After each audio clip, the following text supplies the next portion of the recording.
We have a mission, Bryony. We have to get to Sycamore Gap, you know the place, the neighbourhood Prince of Thieves, before the theme music finishes. Do you think we can do that?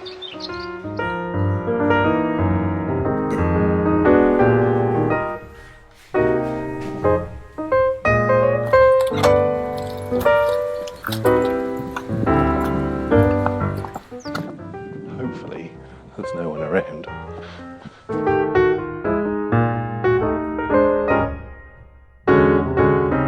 So welcome to this week's Why?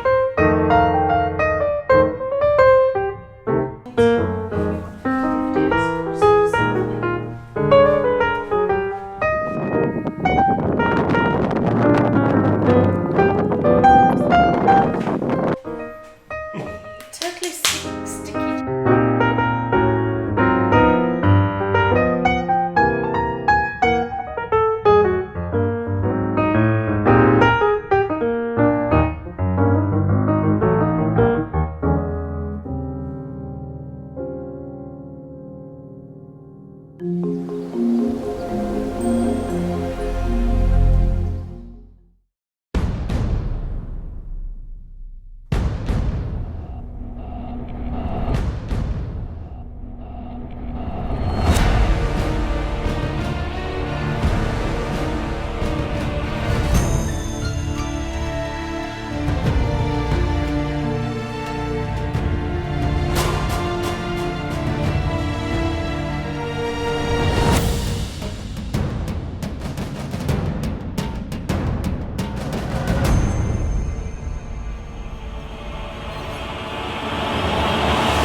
Welcome to Bakery Bears Podcast, episode 30. It's me, I'm over here.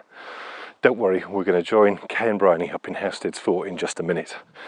But I thought we'd start here on the military way. Now, do you remember weeks and weeks and weeks ago when we started our Roman journey, there was Kay, me and Bryony walking down towards the bridge at Pierce Bridge. Well, that road carries on up to Hadrian's Wall, and then it turns left and heads west. And that's the road that we're on now. And it runs all the way along the line of Hadrian's Wall, and it used to be used by troops if they needed to get from one end of the wall to the other quite quickly.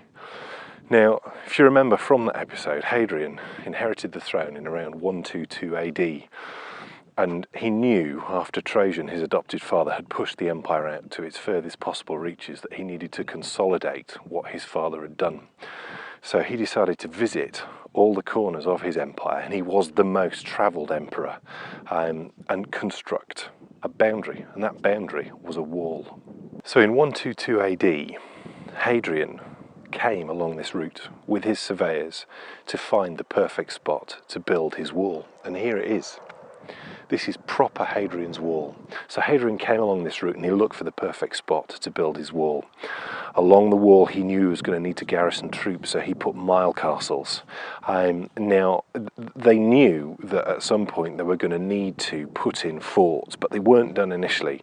Initially, over a 4-year period, legionaries came along and they built the wall and they built the ditches either side. And then it was only after they'd done that that they put in the forts. Now, the greatest of all those forts was called Vercovicium.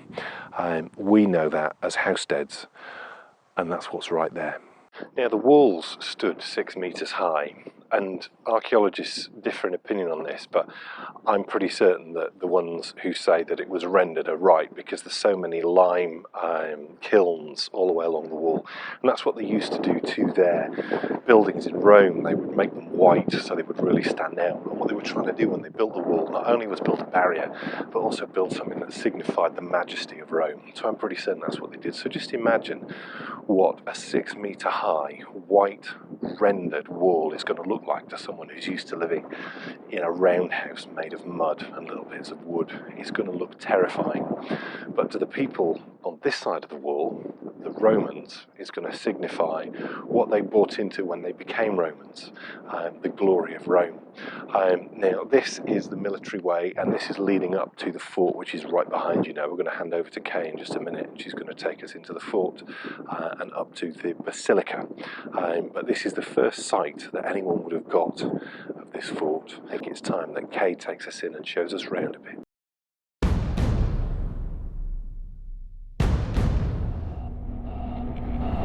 Thanks, Dan.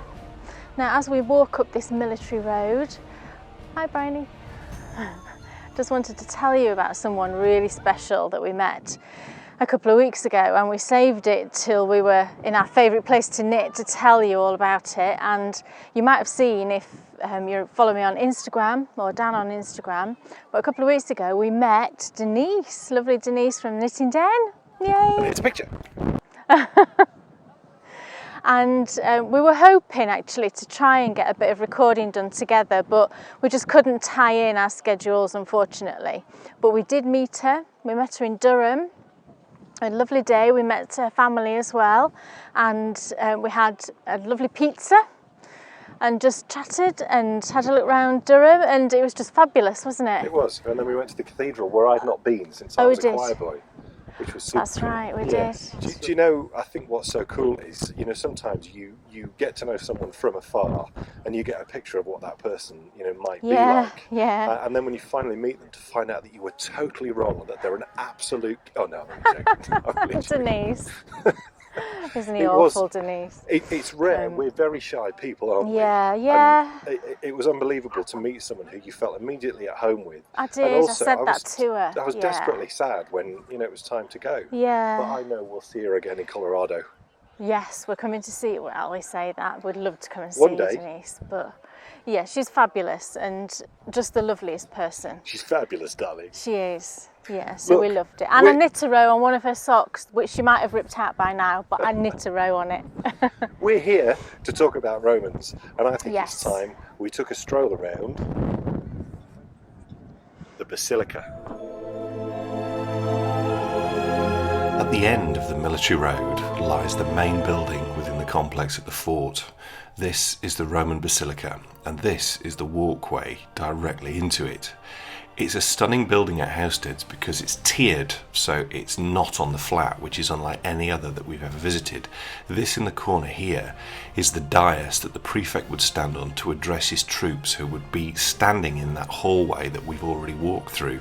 I've never seen one in place before in any of the forts, and it's unbelievable to think that that is the steps up that the prefects at this fort over 300-400 years would have used every day, and it really does bring you closer to the history. And again, it's one of those parts of history that I love. That's looking back out down the sides of one of the colonnaded paths, and we're looking across there to the granaries. Actually, this here is an unbelievable room. This is the room that the soldiers were paid from, when we visited Chester's, there was a strong room underneath this room, if you remember that bit. But here at Housesteads they couldn't do that because the stone is so hard. They had to construct it down there, but it's the main room, not just for Housesteads but also for local government throughout the whole place, and this is where the clerks that used to deal with all that governmental stuff would sit. It's an unbelievably wonderful place to visit. You really should go if you can. Slap bang next door to the basilica is the boss's house. This is where the prefect lived, and this is the walkway in off the main street into his house. Again, outstanding building because it's tiered. So we're walking in here, and he would have come into a little courtyard here, and it's actually paved. You can see some of the paving over there, but here's me with a bit more information on site. I mustn't step any further back, otherwise I'll end up in what I'm sure is the drain from the toilet, which is up there. And I've just been saying to the girls, it's a really interesting site this. I've never properly understood it, because normally when you visit a fort it's on the flat, and this is so terraced, so it's quite difficult to get your bearings. But we're stood within the CO's house, and we're actually in the living quarters now. And I've just been telling the girls that over here there was a urinal and also a normal toilet. The urinal obviously was for the guys, and the normal toilet was for the prefect's wife. And we know the name of one of the prefects here. It was Quintus. And it was the first cohort of Tungrians actually that looked after this fort and this area, and they'd moved up from Vindolanda, which we're going to visit next episode. Filming? Look at this hypercore system. It's one of the side rooms in the CO's house. And here's a slice of Rome away from home. Heating underneath, and yeah, keep your feet warm. Super cool.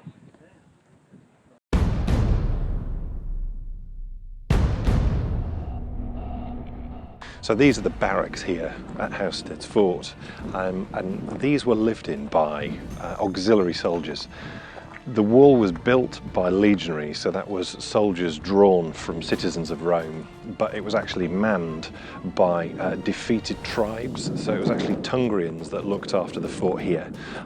So it was the first cohort of Tungrians, and they lived in these barrack blocks. There's actually 10 barrack blocks in total, because there was 1,000 troops here in total, so you think that's an awful lot, especially when you consider as well that on the outside we've got the vicus to go with it.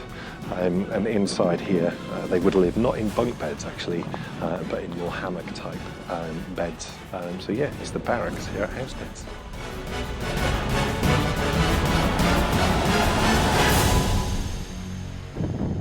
So this is actually a later addition bathhouse. It was moved inside the fort in I think it was the mid-3rd century. It used to be down the bottom on the military way that we walked up when we started this favourite places to knit. It was moved inside the fort because down there it became rather unsafe. The soldiers wanted a place to go and get washed that wasn't stuck out in the middle of a load of barbarians. So it's a much smaller bathroom, or bathhouse should I say. And you can see, I think somewhere around here, yeah, the plunge pool would have been just over there. And yeah. But after you've had your bath, you want to go and spend your earnings. And to do that, we need pubs and restaurants.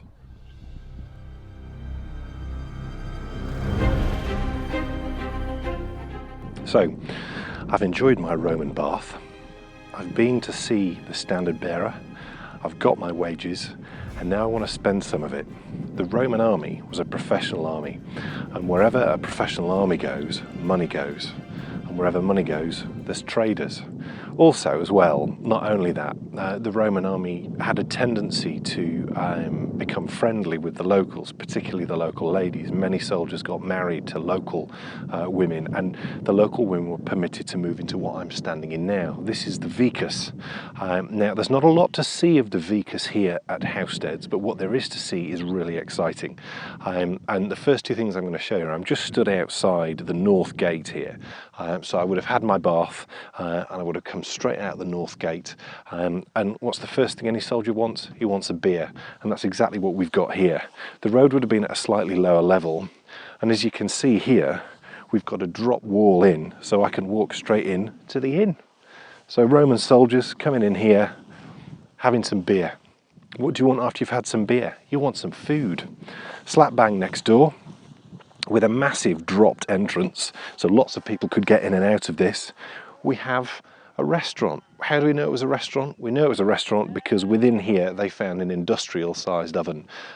So here, in the most stunning of settings, surrounded by hills, I would have had a slice of Rome. Great big white walls, effectively a city. What us city people now, you know, when we go to London or wherever your local big city is, you go in there and you see it all built up. That's what this would have been. Now, I'm going to show you something just a little bit more gruesome, just a little way down this hill. This is one of the few houses that are excavated here at the vicus at Housesteads. We've got the two, the inn and the restaurant that we've just had a look at, just up the hill just slightly, and just a few paces down the hill, here we are within what's known with all the guides as the murder house. Now, why is it called the murder house? When this was excavated, there was floor slabs traditional, that is, in Roman houses. There was floor slabs laid, which was the layer that the Romans used to walk on.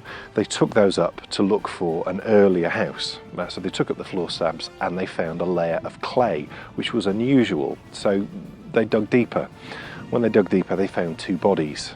Now, the Romans did not bury their dead within their settlements. They thought that was seriously weird. They would bury their dead some way away from wherever they were living. They would normally build temples and all sorts. So to find 2 bodies within a house, unbelievably unusual. So they knew foul play was at hand. They definitely knew foul play was at hand when they got the 2 bodies out, and they found that one of them had a dagger within its ribs. After the Romans left, people stayed. Pay and orders disappeared. So gradually over the course of time, people did disperse, but it was still used as a home. In the later years, as we start to get into the 1400s, it actually became the home of the border reivers, which is a whole other story. They were sort of like cowboys. They used to raid farms, either in England or over in Scotland, and they were nasty pieces of work. They would do anything to get hold of cattle and then go and sell them to other people. Gradually, the sites became just completely unused. So farmers started to use them, and also road builders started to use them as quarries. And were it not for a select crew of really important men, and women too, these sites would have been lost for all of us. Now, one of the names that has come up in the podcast before, and one of the names which means an awful lot to me, is John Clayton. And that there is the farmhouse which he moved from the site which we've shown you up in the fort. Now, John Clayton was a clerk, a solicitor for Newcastle in the 1800s. And he inherited Chester's, the house at Chester's. Do you remember when we took you to Chester's Fort? And there was a lovely house there. He inherited that house. He lived in that house for a short amount of time when he was excavating Housesteads, and were it not for John Clayton and then the men that followed him, the Burleys in particular that we're going to talk about when we visit Vindolanda next episode, none of these amazing World Heritage sites would be here for us to see. So, John Clayton, I thank you. Kay is in there now waiting for me. She's just put Bryony to bed. So I think it's time for us to go back to us in that house for the second part of Knit or Forfeit, but that's not coming yet. I think it's time for a bit of What's on Your Needles?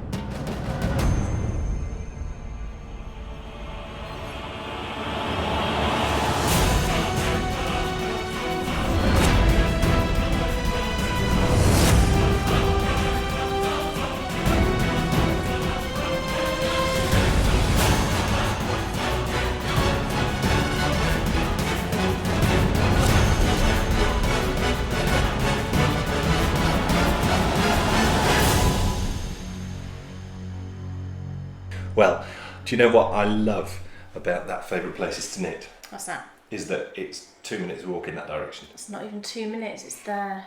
I can see it there. It's the first, and I hope, of many times where we will not have to get in the car, go somewhere with picnic to enable said favourite place to knit to take place. And what I love about that favourite places to knit is, if I had forgotten my knitting, I could have just walked back here and got it. I could have chosen. And the amazing thing is, you could actually shoot a whole series of favourite places to knit within walking distance of this house. You could. Which I absolutely love. Yeah. Here we are in the kitchen of John Clayton's farmhouse. Yep. And we were just speaking about John Clayton's farmhouse up there, the one that he built, well, no, he didn't build, it was built up there, and he moved it down here so that he could excavate up there.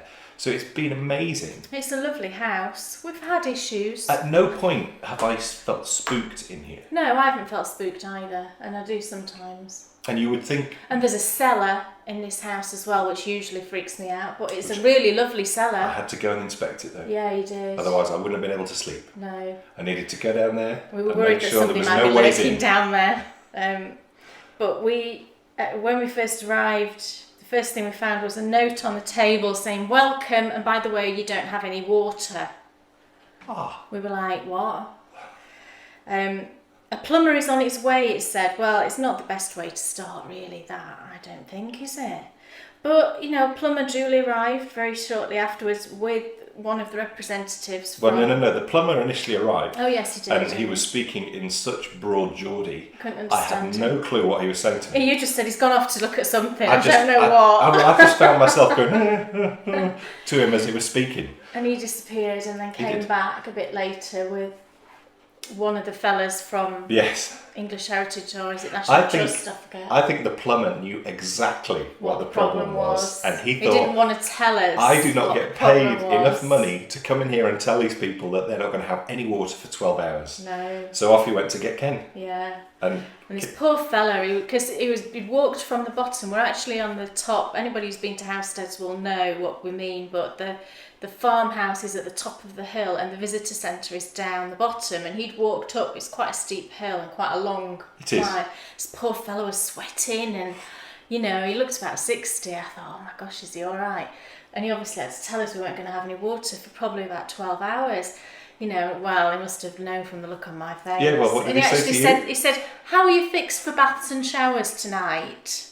I sort of went, well, I'd like one, if that's okay. You know, we've just travelled all this way and I'd quite like to have a nice hot shower.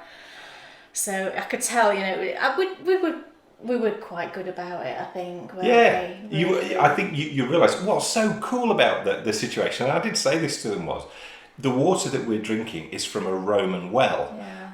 And neither of the guys could tell me how the water gets back up the top. It's pumped up. He did tell me there's some sort of pump. And the plumber said there's no electrics involved. Oh, right. I don't know then how it works, but it's, you know, it's pumped. I think it's some sort of pressure driven. Right. And I think pressure was a key issue. Right. Because they kept talking about that. And the something, fact that the something tank has was to fill blocking it. We know what was blocking it. We know what was blocking it. He said it's usually frogs. Wasn't frogs on this occasion. It was freshwater shrimps. Freshwater shrimps. Which is a really good blocking sign. It. He said that was really good because it shows the water's really clean. But frogs. Frogs. I'm glad it wasn't frogs in a way. So our water has been filtered through frogs. Now it comes through then loads of ultraviolet filters all the way. Filters and the water's very clean. It looks very clean. And it makes hair very fluffy. Yeah, it's very hard water here. But anyway, that was our welcome to the house. So that kind of set me off on the wrong foot, really. But I tell you what set you off on the right foot. What's that? What set you off on the right foot was, and they've already seen, we managed to get to Sycamore Gap. We got to Sycamore Gap a few days ago, yeah. Thank you, Nathan. That was Nathan amazing. said we had to go. We were going to go anyway, but he told me his story all about, Nathan, I'm going to need to talk to you about this because I can't remember exactly what it was, but it was such a lovely idea. Something about it's the barrier between the fairy world and the real world. It's coming back to me. He told was it his nieces or nephews? Yes. And there's a barrier between the fairy world and the real world, and the tree is a portal from one side to the other. Right. And if you touch the tree, you get some of the fairy magic. Well, we touched the tree, Nathan. So now I'm a fairy. Yeah, I wanted to touch the tree anyway, just because Kevin Costner has been right there. Everyone, go and watch Robin Hood, Prince of Thieves, yeah. And the bit where Kevin Costner is strangely walking down Hadrian's Wall, which is in the north of England, on his way from Dover to Nottingham, which is in the far south of England. Very odd. But he's walking along Hadrian's Wall with Azim. And he stands and he plucks some mistletoe from the tree, which is the sycamore at Sycamore Gap, and then there's the big fight scene with Guy Gisborne. Yeah. That's where we were. I'm sick of all this. Sick of all this? I want to know what's on. Well, I have joyous projects, and I was saying to Dan this morning, it's been so weird not talking. I say talking, obviously not face to face, but there's no internet. I managed to sort of limp onto Ravelry, but only first thing in the morning I can only get onto it. So I've just been having a very quick look in the morning, but not being able to reply to messages or anything like that. But it's just been weird not being able to kind of talk to people about knitting, and I've been casting on all these things. You could talk to me. I know, but we've also been kind of busy, and we've been tired in an evening. We've been really tired, haven't we, in an evening? I think it's all the fresh air and everything. I think it's also down to real fires too. Yeah, we've been having in the living room. There's a because you wouldn't think it was summer. Coal fire. It's been chilly, really chilly. Like yesterday it must have only been 13 or 14 degrees C yesterday. Yeah. And a bit of a breeze. So it was, it did feel chilly. We had hats on. Bryony had a hat on yesterday. But anyway, the first thing on my needles, I shall stop it there so that I can hold it up. I decided when I came away that I wasn't going to bring any of my existing projects. Because they're all rubbish. Because they're all rubbish. No, I just wanted to cast on a few new things, and just nice to do a few new things, isn't it? I wanted to cast on Dan a new pair of socks, and I bought this yarn recently. I've been wanting to try this yarn for a few weeks since I saw it on Tilly Trout's podcast. Tilly had just bought some of this yarn. I thought, my gosh, that looks lovely. And the place that it comes from, I'm very connected to, because it's very close to where my mum was born and had a good bit of her childhood. And the colours are just beautiful, so I thought I've really, really got to try and get it. And I was going to order some from her website, but there is a waiting time. It's a sort of like a pre-order. I think it's, a couple of weeks or something. So I thought, I'll wait till I get back. But then I saw that, is it a yarn story? Is that what it's called? I think it is, a yarn story. And she's got a website and she stocked this yarn, and it's Life in the Long Grass. And it's dyed in Cork, County Cork in Ireland. And her website is lifeinthelonggrass.com. And the colourways are beautiful, and lots of them are sort of related to Ireland. And I wanted some to knit socks for dance. I wanted, a manly colour, and I found this one called Turf. So that's her little card, and the yarn base is dappled. I think that'll be the base, because that's the. So I'll hold that up, and Dan might have to do a zoom thing because the camera's a distance away. I always do a zoom thing. And the colourway, like I said, is Turf. Turf in Ireland is sometimes they call it turf and they call it peat, and it's actually a fuel. Oh, I remember. Well, you're not supposed to use it anymore. No, it's very rare, and sort of the peat bogs are very much protected these days, and because so it's thousands of years old. It's millions of years old. It's prehistoric layers throwing it on. Of fire and burning it. Of like soil and everything that's sort of decomposed down into this. It's very black. It's very dark coloured, but it does have lots of other colours in it. And basically, what they do is they cut it, they dry it, and then they burn it on fires as a fuel. It smells amazing when it's burning. There's nothing like it. We used to use it when I was a kid. Yeah, I mean, and it was cheap. When my mum and dad lived in Ireland, they used it then, but these days it's very much protected, and I don't think it's really widely used. So all that waffle, I will show you the yarn, and I'm the other thing is, I seem to be madly into hand winding my yarn at the moment. I don't know where or why. But I just had this spell of wanting to hand wind everything. So I've actually wound it into 2 cakes, because I'll move it over there so my face is not in the way. The colours are just beautiful, because I wanted to cast them on and do 2 at the same time, do both socks at the same time. Now the other saga attached to this project,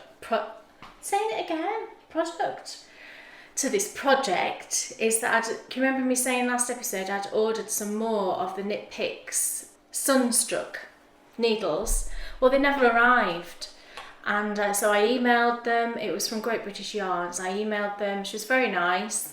She asked me to check the post office. I did all that, and then she sent me out some replacements. I still didn't get those before we came away. Well, whoop-de-doo! So I couldn't knit them 2 at a time, but I'm sure they'll be waiting for me when I get home. But here's the first sock anyway. So as soon as we get home, we go home tomorrow. As soon as we get home, I'll cast on the other sock. But this is the first one. So I'll hold it up. And yes, it is doing a slight diagonally sort of mildly poorly thing, I know. But I don't think it's such that... it's not like huge, great big lumps. I'm holding it over my side. Huge, great big lumps of colour. It's more of a kind of diagonally sort of thick stripe, if you can see. But the yarn is beautiful, and I would really, if you can get hold of some of this yarn, I would really recommend you go out and get hold of it. This particular one is a 75-25 superwash merino and nylon. You get 465 yards is the other thing, which is fantastic for socks for Dan, because I know that's enough. And it's really generous yardage. And it's just lovely to knit with. It really is. And it's lovely and springy, if you can see how lovely and springy that is. The colours in it.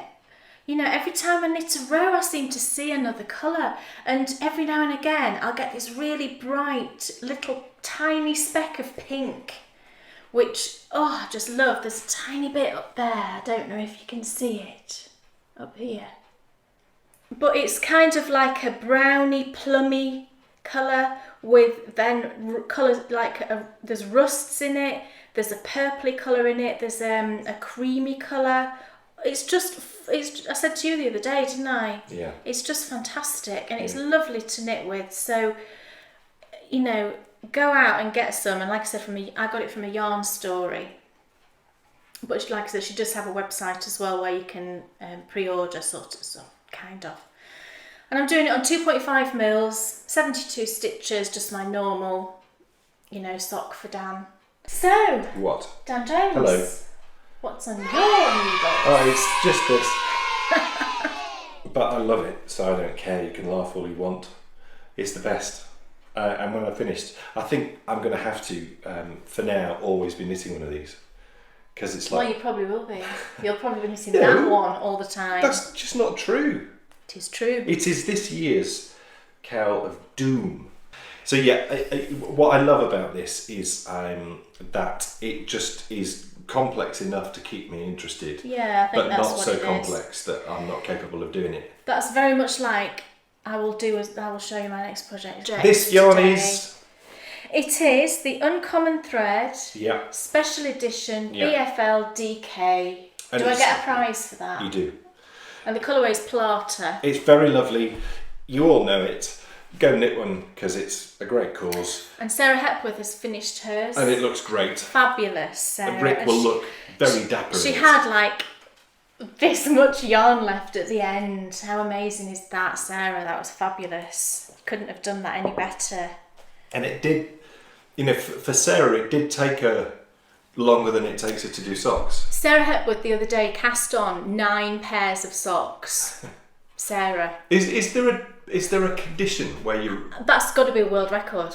But is there a condition where you can't stop knitting socks? I don't know, maybe Sarah has it. Yeah. Maybe we should call it something. It's like Hepworthism. Sockmatitis. Sockmatitis, yeah. She has sockmatitis. Oh my gosh, I was just staring at that page on Instagram, Sarah, for about 10 minutes. I was like, oh my gosh, look at all that. Enough socks. Kate Jones, what's on your needle? Well, this is a completely joyous project. We can't tell you the name. This was hilarious. But we can't tell you the name. No, because we can't. We just can't. The name we've come up with this. However, can you remember going back to episode 26? Because I remembered I'd said this and I had to look back and see which episode it was, and I think it was episode 26. We were talking about the West Yorkshire Spinners yarn, as we always do, and in particular the blue tick colourway, like we do.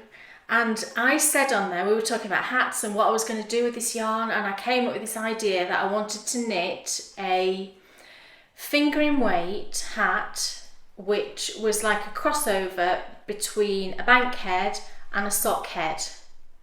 And the yarn is blue ticked. So I thought, right, I'm going to do it, because I'd totally forgotten that I'd said that. And I'd obviously got this yarn. I thought, right, I'm going to cast that on for my holidays. And I've cast it on, and I think it is nothing short of... Wonderful. Here it is. So, look at it.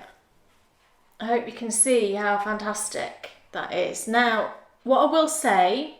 I'll hold it up so you can have a little look, and then I'll tell you what it is I did. What I will say is I have put the bankhead pattern into it, but because the yarn is so variegated, I mean, you can see it, can't you? Yeah.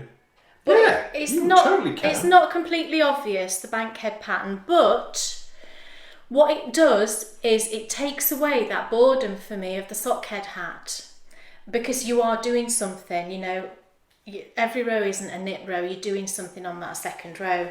So what I did, in case anybody wants to copy me, and I would highly recommend that you do, because this is just fabulous. I want to knit like a whole host of hats with all the bird yarns. Yeah.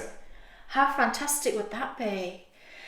So I cast on, what I did, I looked at how many stitches were on the sock head, and there's 144 that you cast on for the sock head. These are all free patterns, so I'm not giving anything away. And for the bank head, you need a multiple of 5, but I wanted to do a 2x2 ribbing, so you also need that to be a multiple of 4 as well.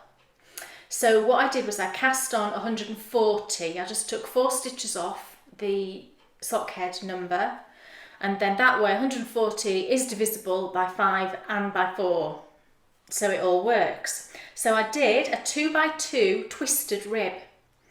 So I knit 2 through the back loop, purl 2, and I've done that for about, I think it's about 2.5 inches. I just went until it seemed about the right length. I didn't want that really big rib like on the sock head. I wanted it to be more like a bank head for the rib. But with the 2, I did it 2x2. So I'll hold it up so you can see. I don't know whether you can see how much that ribbing really pops out. It really stands out because of the twisted stitch. Was that the shepherd? The shepherd's here. Yeah. Yeah. So I did 2x2 twisted rib for about, like I said, 2.5 inches, and then I started the bank head pattern here, which, like I said, doesn't show massively well, but it's serving its purpose in that it's keeping me interested. And I'm just loving this, the way that it's knitting up. I was kind of worried that it wouldn't stripe so much. I wanted it to sort of stripe, and I was just worried because of the stitch count that it might not do that, but it has, and it's fantastic, and I just absolutely love it. And the other thing I noticed last night, Dan, was you could totally wear this reversible. Oh wow. Look. That's cool. A reversible hat. Look. Oh, that's nice. I know. Yes. I'll try and show you without losing the stitches off my needles. I'll be able to show you more when it's finished. I like it. I love it. Look at the, can you see the texture? I don't know if you'll be able to see it.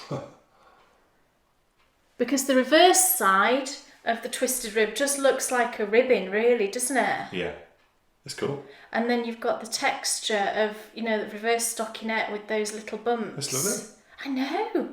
So it's totally reversible. Yeah.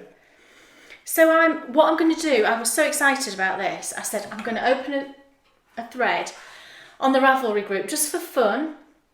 I'll do this when I get back so that it's open for when the podcast comes out, and where we can all post, because I know loads of people are knitting with this bird yarn, both the fingering weight and the DK weight. So I thought I'll open a thread and we can all post pictures and chat and, just generally revel in this fabulous yarn. We can revel on Ravelry. Revel on Ravelry. And what you have to do is, when you're knitting on that particular project, when you're reveling and posting the pictures, you have to eat revels the whole time. Do you know what revels are? I love revels. Always get the coffee ones. And but that's the great thing. It's like Russian roulette. It is. And they did an advert where it was exactly that. Yeah. It's so and I'd great. love coffee, as you know, but the coffee flavoured revels are like that. I want to know if you know what revels are, or more if you don't. Yes. If you don't know what revels are, I want to know, and then we'll tell you. So I'll open a thread, and I'll just for fun. There's no prizes or anything, just an ongoing sort of thread, and I will put, a picture of my project. Who's that? Please. Don't come here. We're trying to do a podcast. Don't come here.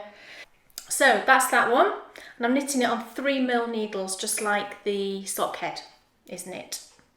Loving it. Beautiful. Cast one on, everybody. Yes.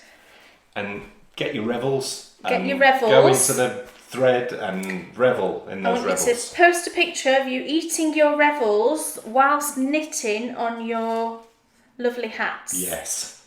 And it's lovely yarn, this. It has got, it's softer than opal. Somebody said on one of the threads, actually, is it like opal? It is softer than opal, I think. It's 35% BFL, and I think that's maybe why, it's maybe that tiny bit softer than opal. But I think it'd be perfect for a hat, and a lightweight hat. I think it'd be so lovely. Yeah. I really wanted a lightweight hat because that would have been perfect yesterday. Yeah. When I wanted to put something on my head. But it would have been, but you'd have left it in the car. I left all my hats and gloves in the car yesterday.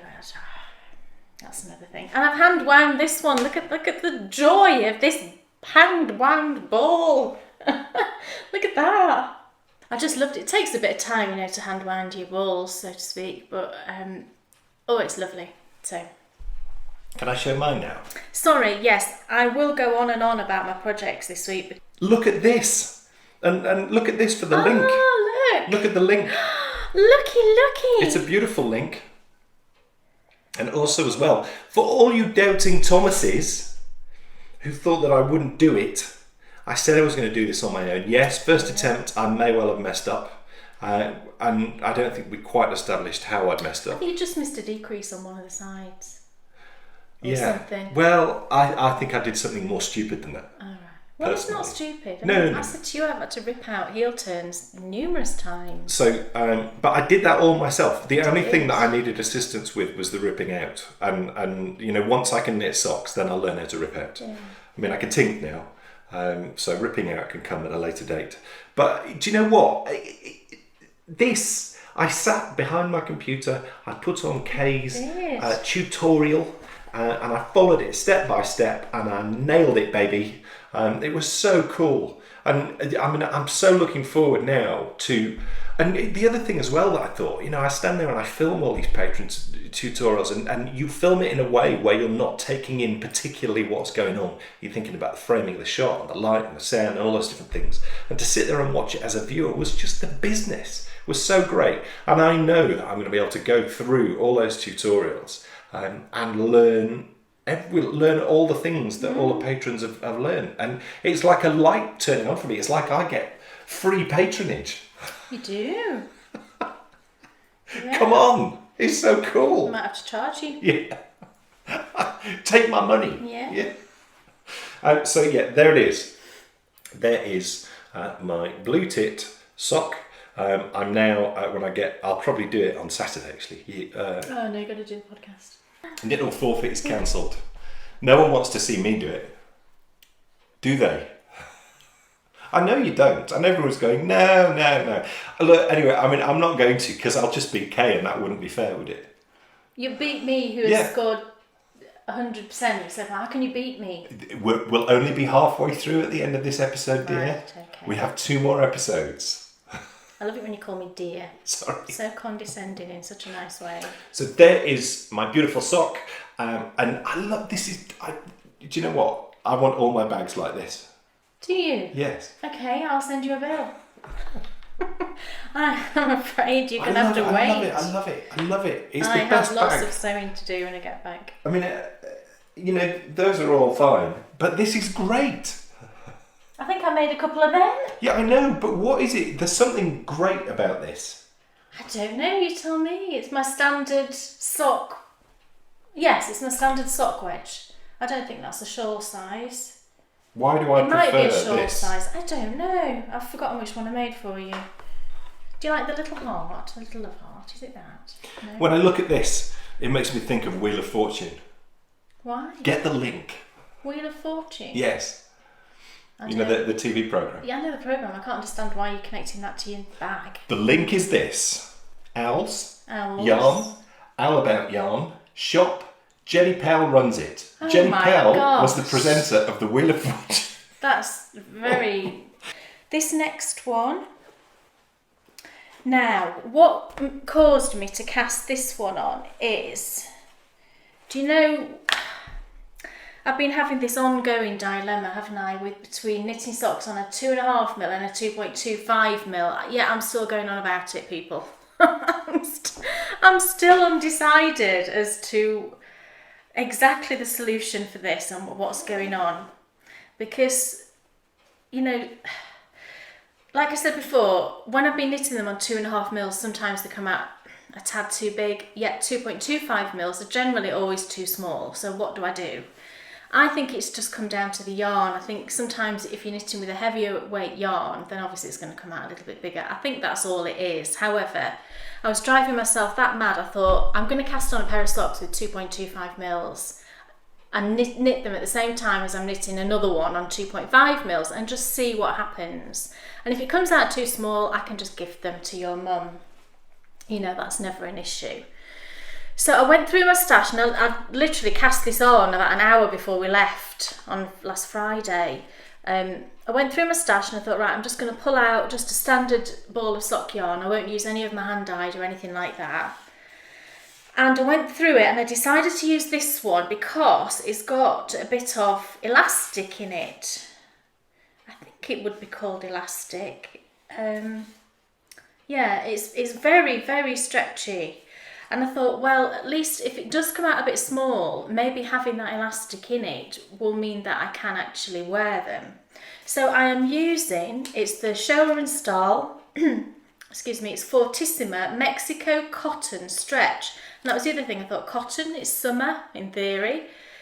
It'd be nice to knit some sort of cotton blend socks. So it's 41% wool, 39 cotton, 13 nylon and 7% polyester, which I think is the stretch. It's the nylon, the sort of elastic stretch.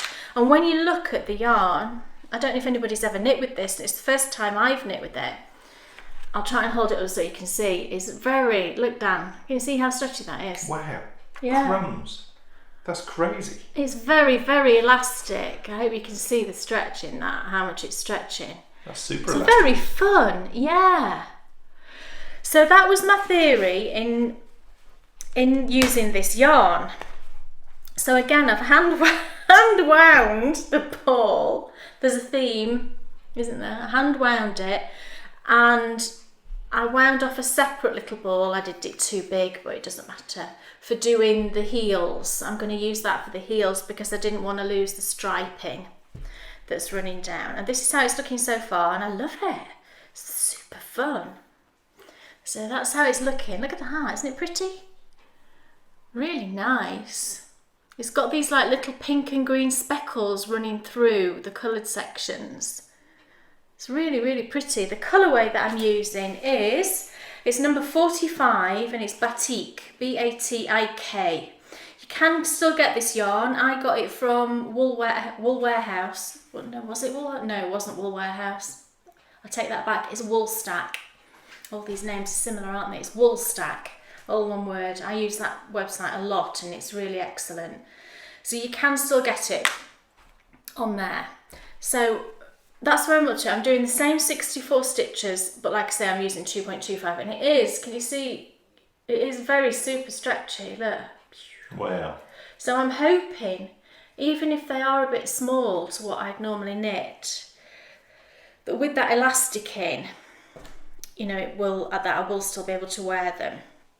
And I'm using again my Knit Pick Sunstruck. I did have a pair of 2.25s, so I'm using those ones for that. So again, another joyous project, and it's lovely to knit with actually. I mean, you can feel the cotton in it. Do you know how cotton feels? It can be a bit, not rough, but just not that sort of soft squishiness that wool has. But it's a blend, it does have wool in there.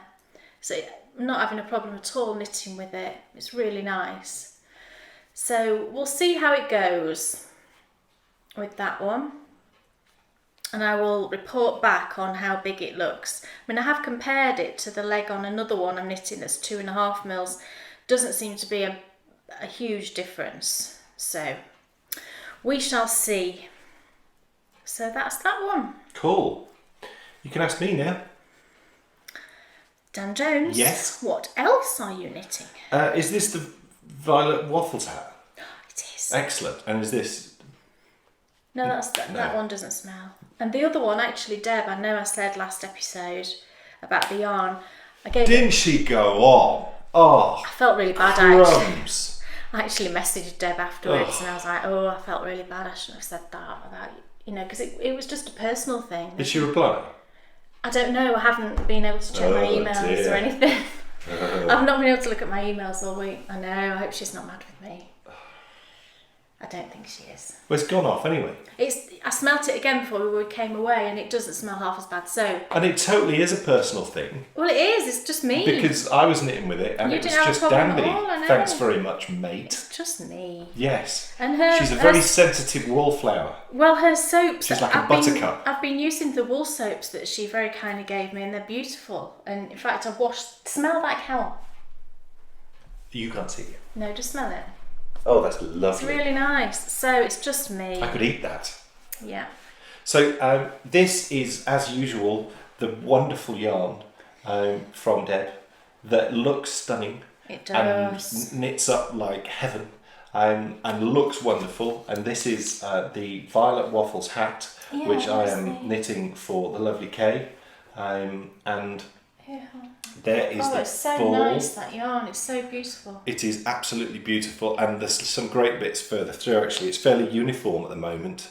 Thick and thin wise? Yeah. I mean, that's a good thing as a spinner, though. Yeah, I think that's what a spinner aims for, isn't it? That is. But I like it when it's not. You like it to be a bit thick and thin, don't you? Yes. But yeah, it's just absolutely lovely. Did you bring the stuff that got sent in that package? No. Well, you're knitting with one of them, and I didn't bring the other one. Right. I'll show that next time. I'll speak about you're that. knitting with one of them. I'll speak about that in a bit. Rather amazing package, which we'll talk about a little bit later on. So yes, Violet Waffles hat. Are you going to knit the other one now? Yes. Excellent. What's in this one? I don't know. We want to know. Oh right, okay. I'll do this one. I mean, it's a good project, but it's not one of my other. I've got one more very exciting project. Yarn! Oh no! Oh no! Yarn down, Kimmy. It's alright. That can stay down. You've got to let it stay down. It's on the floor, and we know the floor's not very clean. Oh no! Look, I'm gonna have to go under the table. This is a disaster. No, don't watch your head. Okay. Oh. I got it. That was a serious yarn. That was a serious yarn down, Sam. You should have been here for that one. Oh. Right. I need to lie down after that. No, that was tragic. That's way too much excitement. Rolling around in the grime on the floor. It's not that bad, actually. I'm exaggerating. Right. This is my Ricky hat that I was knitting the last time. There's fluff on it. Oh, honey, honestly. What's the yarn?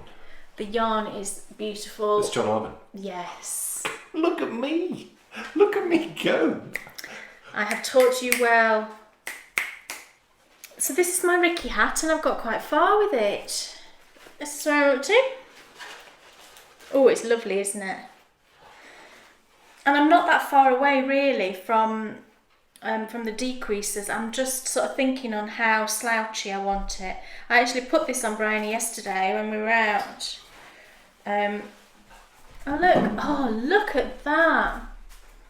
What do you think? You see, and that's how far. I've still got a little way to go, I think.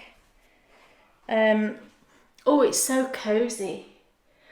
You see, I think I don't think you'd even need to knit these hats particularly slouchy. It would look good as a beanie, I think.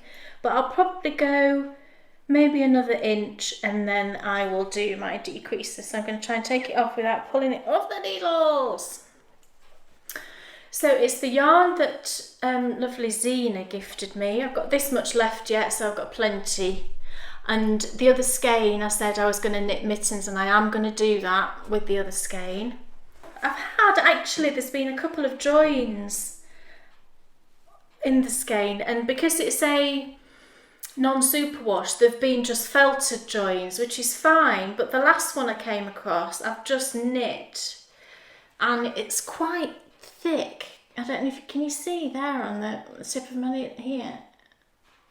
It's quite sort of lumpy, the join, and thinking about it now, I wish I'd cut it and felted it myself, but so that's that one, and that'll be done fairly quick. I forgot to bring DPNs for the decreases, so I'll finish that one probably this weekend when we get back.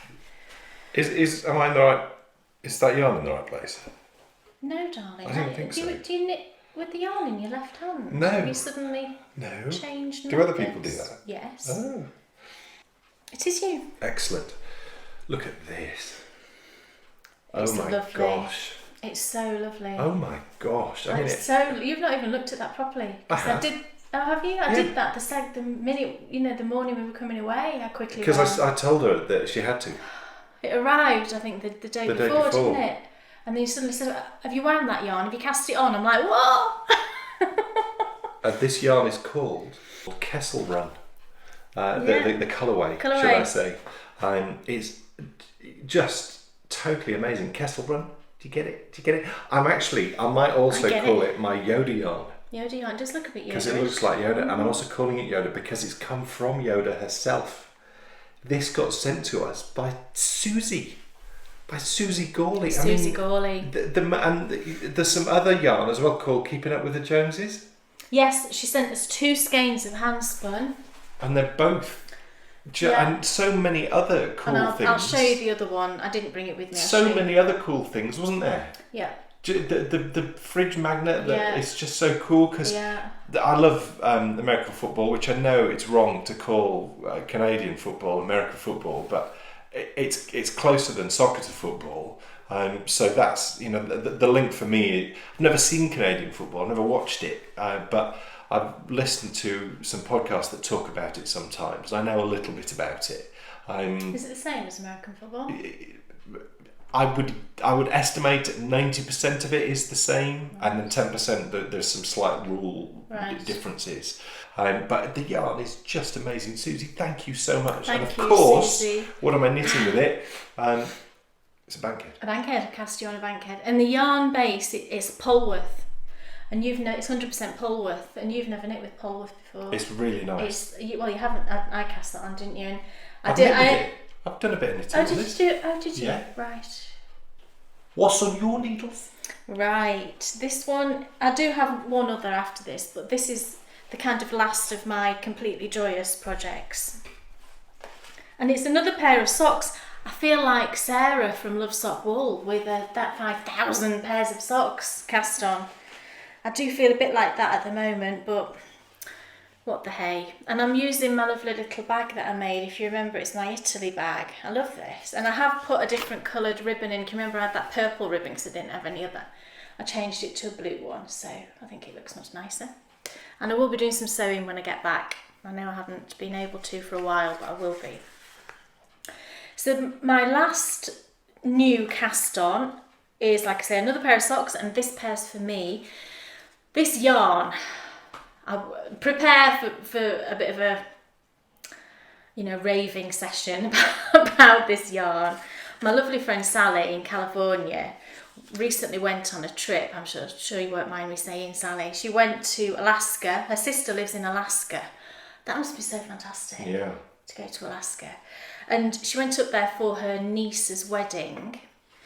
And she, of course, popped into a local yarn shop and picked me up a skein of yarn. And this yarn, my goodness, I'll show you the tag anyway. That's probably the best thing to do.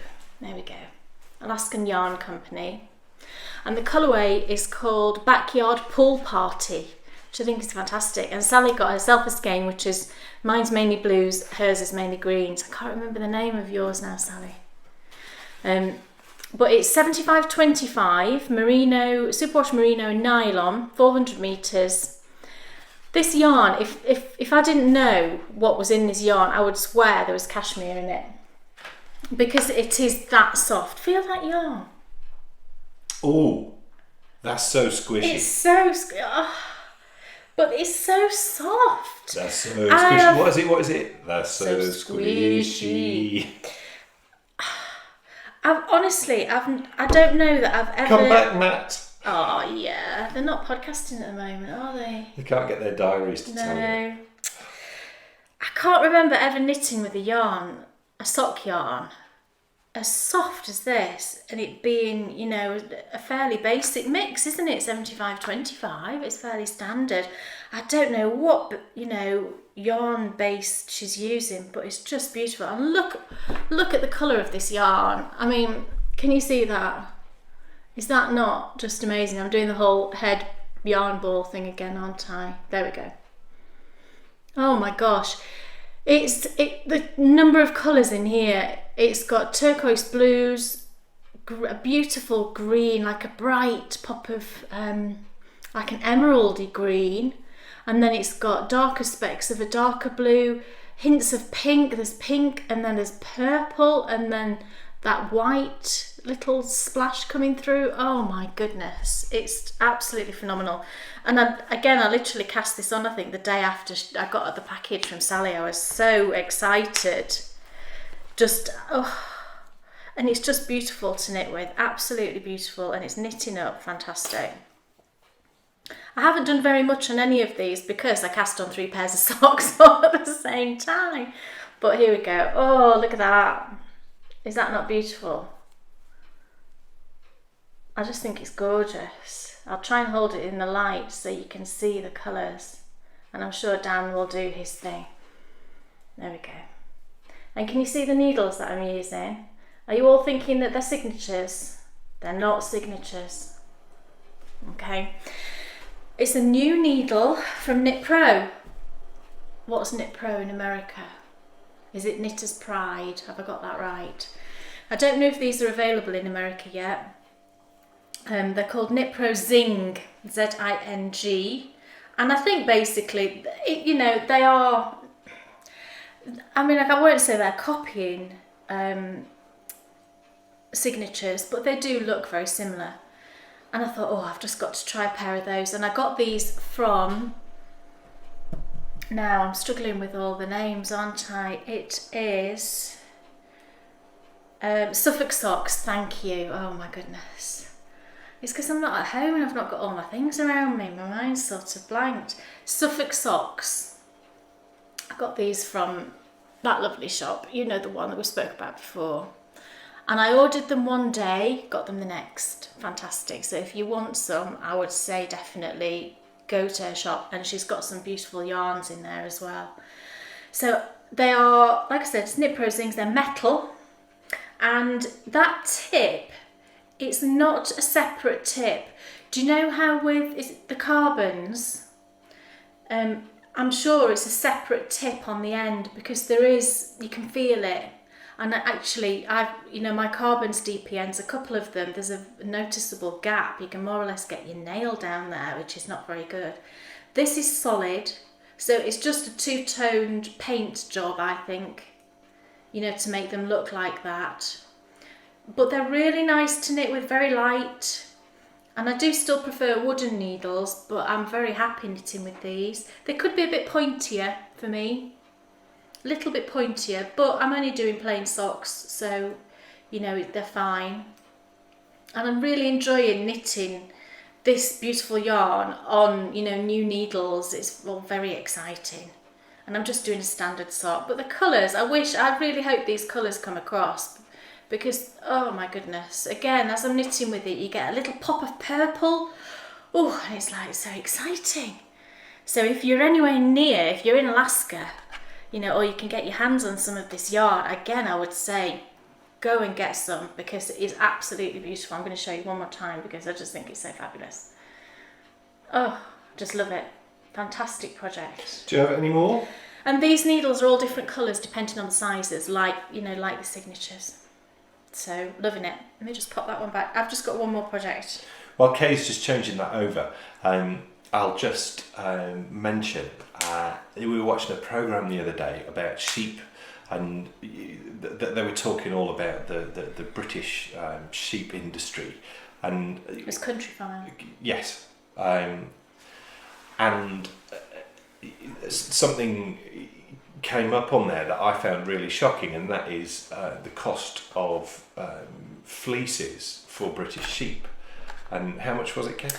The price of a fleece, farmers were saying that fleeces are basically worthless these days. 50 pence? 50 pence they get for a fleece. And these are not for merino or anything like that. They didn't say the breed, but it's the lower grade wools.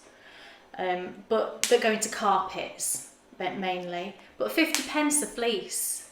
We thought I was absolutely gobsmacked. We thought that was absolutely ridiculous. Just awful. Yeah. When you consider what we all do, because there's no market for it. What we all love. Well, we don't know quite what we can do, but we're going to have a think about how we can try and make a difference because it's just so crazy when you think we're surrounded by sheep up here.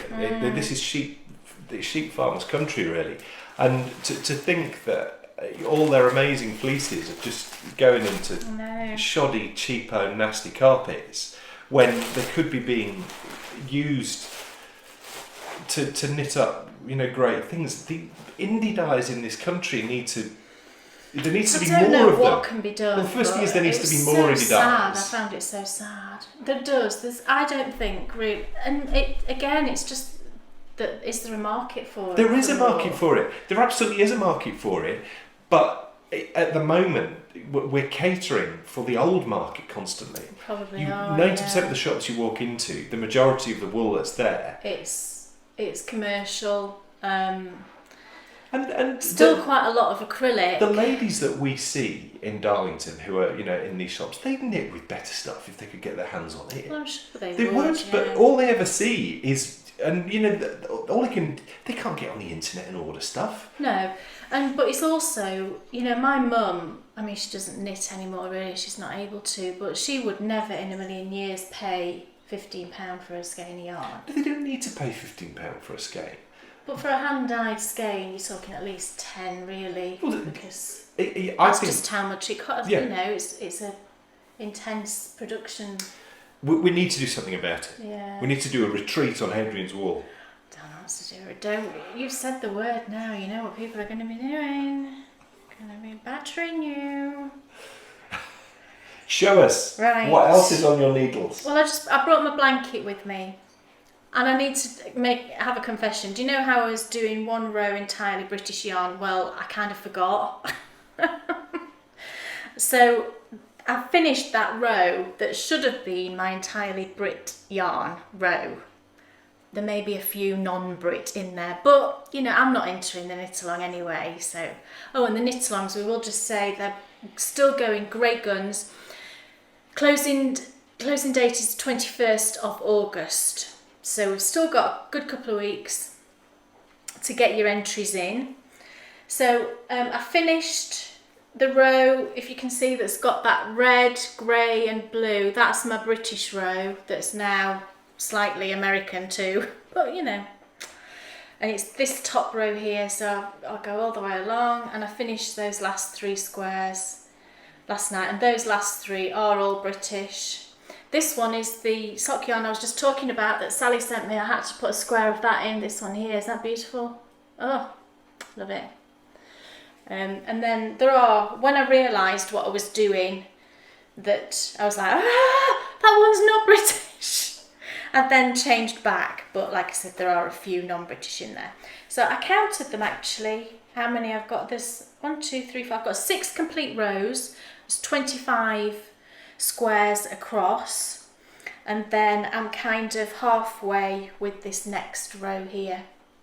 So this is how, doesn't it look nice actually? Doesn't it look lovely? Beautiful. So I'm this far in and still absolutely loving it. Can you see I've been trying to put in those pops of yellow because I felt it was missing yellow. I've put one in here, look, and there's a goldy yellow one I've just put in there. So yeah, still loving that. Still knitting away on it, and I think I've knit 5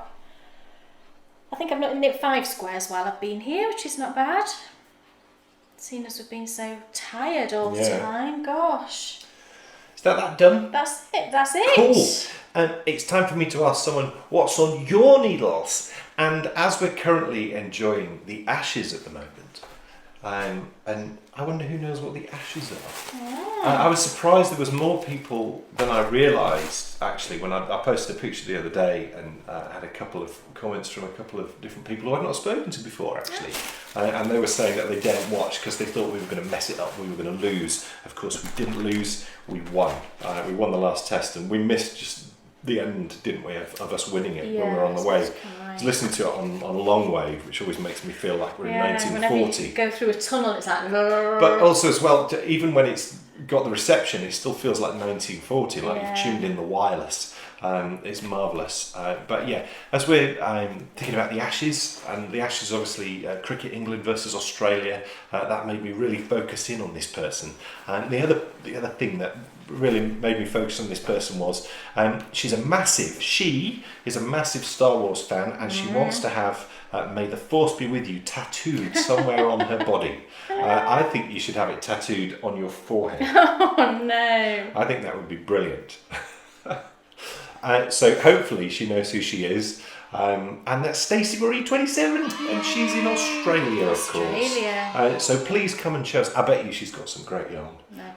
Come and show us what's on your needles in the What's on Your Needles thread. Yeah. And now, as we're not doing knit or forfeit, let's move on to what? Nothing. What? Why are we not doing it? Do you want to do it? I want to do it. Honestly. Yes, But I've got questions. No one else wants you to do it. I have questions that I actually couldn't remember the answer to. I wrote them a while ago. Are we doing it? Oh. Do we have to? Yes, except I didn't bring any kind of bow tie or anything to wear. I'm a failure. She meant to. It wasn't that she's trying to get out of it. So next, the final stage of knit or forfeit. For the Kay final will go countdown. Even further. Gosh, I don't think I even own a dress. Totally amazing. Not that you always don't look totally amazing. Okay then. If we really must do knit or forfeit. Can we do it? Let's do knit or forfeit. Yeah. Ladies and gentlemen, boys and girls, it's time for knit or forfeit.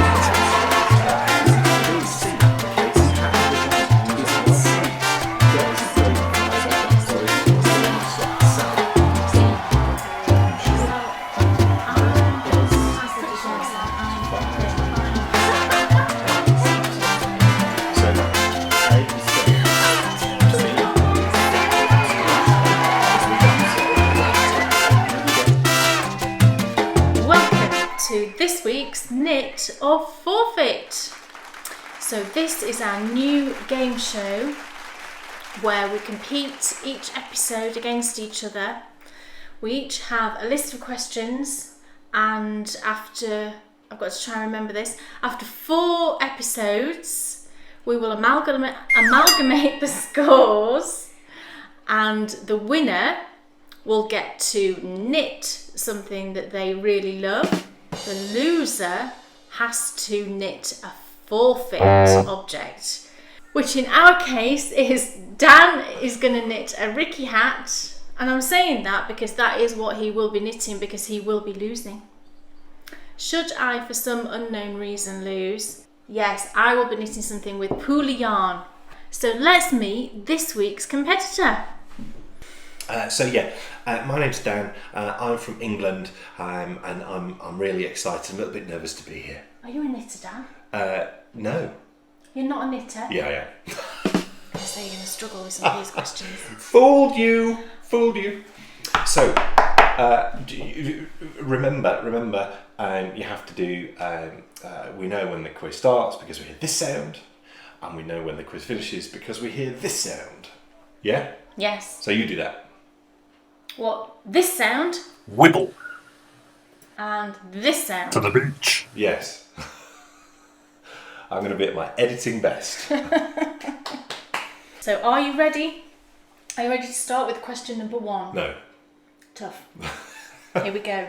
Some quiz show host she is. Are you all ready? Because he's going to need your help with some of these questions. But the problem is, I can't get your help. We have no internet, so we can't do Instagram at the moment. So you're going to have to telepathically help him. No, well, yeah, do definitely do that. But my Ask the Audience is going to be Ask Bryony.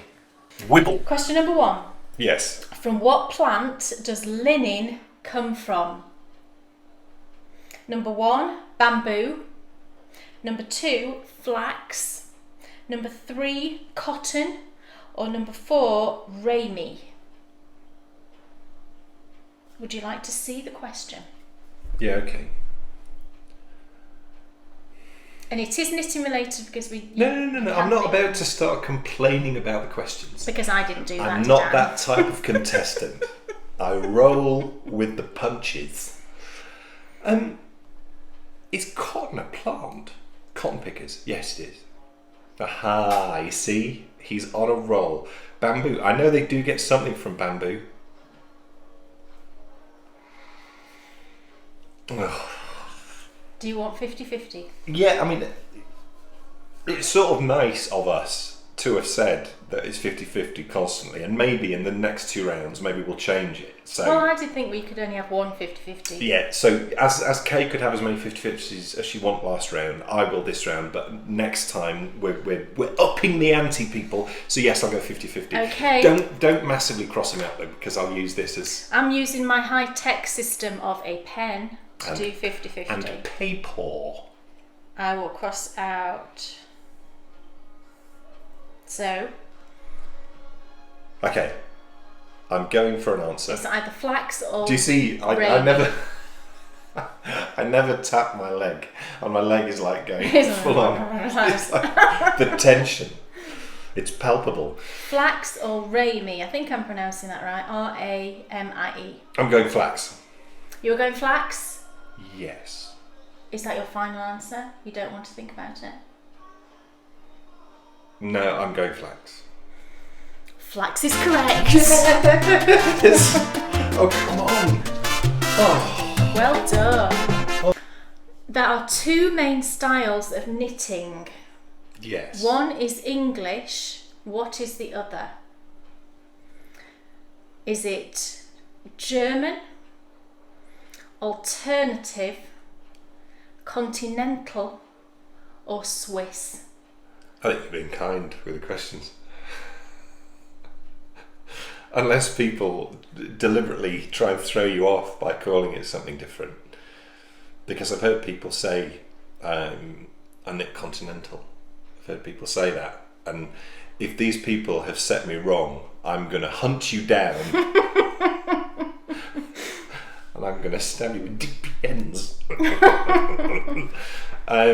Signature DPNs, they're So sharpest. yes, yeah. I wouldn't be so crass as to use anything other than signature DPNs.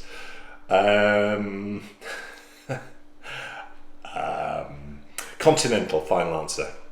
Continental is your answer. Yeah. Is he right? Yes, he's right. Come on, I can't make them all really hard. rocking. Question 3. Oh, how many points have I got? 2. Out of 2. out of how? Oh, but how many questions is there? 10. Excellent. So I have 2 questions right, and this is my 3rd question. Yes. Excellent. Question number 3. What is the most common type of cast on for a sock? Is it 1, long tail? Is it 2, provisional? Is it 3, tubular? Or is it 4, Channel Island? Long tail, provisional, tubular, Channel Island. I'll go 50-50. 50-50. I will take out 2. I have taken out those 2. So it's either long tail or tubular. You see, this is so mean. See, this is where you should learn how to cast on and not ask your wife to cast on everything for you. But this is where I could have totally used the whole... You could, yeah, and 100% of people would have got it correct. I'm going with what I was going to go with as soon as you read the question out. And I'm going long tail. Long tail. Yes. Final answer, Daniel? Yes. Correct. Oh, yes! Come on! I should have more faith. I should have more faith in the Should knowledge have George Michael. that I have learnt. Yes. Okay. Are we ready? Question number 4. Is it? Yes. Wow. We're rattling them off.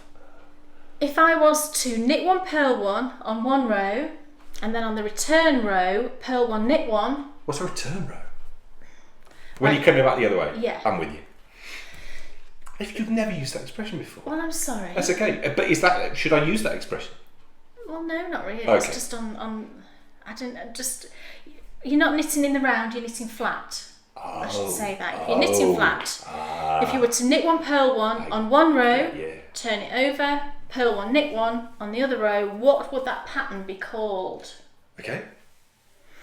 Is it 1, basket weave, Is it 2, moss stitch? Is it 3, garter stitch? Or is it 4, stocking stitch? 50-50. 50-50. So it's either basket weave or moss stitch. Visualise what it would look like. Yeah, don't help me. Sorry, I shouldn't help him, should I? Why am I helping him? So you knit 1, purl 1 on one row, purl 1, knit 1 on the next row. Well, you've thrown me off now with what you just said, but I think I'm going to ignore what you said because I don't want to blame you if I go with an answer and it's because of your clue. So this would be my own fault if I go wrong here. I'm going to go moss stitch, final answer. Oh, final answer. Is he right? Is everybody shouting whether he's right or not? Yes, he's right. Yes! Come on, you nearly had me there. Did I? Because I thought basket weave. I was trying to imagine what that would look like. I thought, I wonder if that would look like if you were weaving a basket. It does look like that, but you don't do it like that. So you were trying to throw me off. Well, no, basket weave. It looks like Which is good. That's excellent. It's like offset squares of knits and purls. That's really good Yeah. that you're trying to throw me off because that's what Chris would be doing. So I'm impressed. Chris Tarrant. Yes. Right. Next. Okay. 2 more knitting questions. Question 6. When you sew together the top of a sock, what? Oh yeah. Do it. Sorry, the toe of a sock. Sorry. When you sew, he knows what it is. When you sew together the toe of a sock, what is the method called? Is it 1, Livingston stitch? Is it 2, Churchill stitch? Is it 3, Kitchener stitch? Or is it 4, pattern stitch? I like how you come up with the false answers. It took me some time. That's clever though. You should have gone with more sort of MPs from that sort of time. Well, is that what you thought? Did you yes. think Lord Kitchener? I want some falsies around the Lord Kitchener. That is what I thought. Isn't she clever? That was really cool. I did a bit of research. Did you? I did. How long? Went Quite a on bit. the internet and everything. I'm going with. It's tricky. I'm tempted to ask. I have my pen. I'm tempted to ask Bryony, but I'm saving the Ask Bryony for the Star Wars questions. I'm going for Kitchener stitch. Final answer? Yes. Do you need to change that? No. Because he's right. Yes. And one of the reasons why I know I'm right is I filmed a Patron tutorial You did. about Kitchener stitches. You did. I was hoping you'd forget that. Well, I forget many things, but actually that, and as well, I know I always think of Darren with the Kitchener stitch because he always does that for Amy. He does. Yeah. I don't mind doing Kitchener stitch. It doesn't bother me. I quite like it. And I will be Kitchenering my socks when I finish them. Come on. I'm ready for the next question. Question 6. Where did we visit on episode 19 of the podcast? Oh, no. I've got him on this one, people. No. Totally got him. Is it Piercebridge Roman Bridge, Chester's Roman Fort, Fountains Abbey, or Chatsworth House?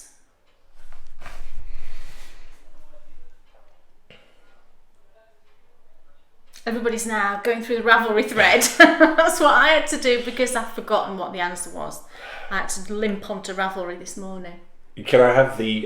50? no, I don't want 50-50 Oh. because I know that 2 of them aren't right. So I know which 2 it is. Right.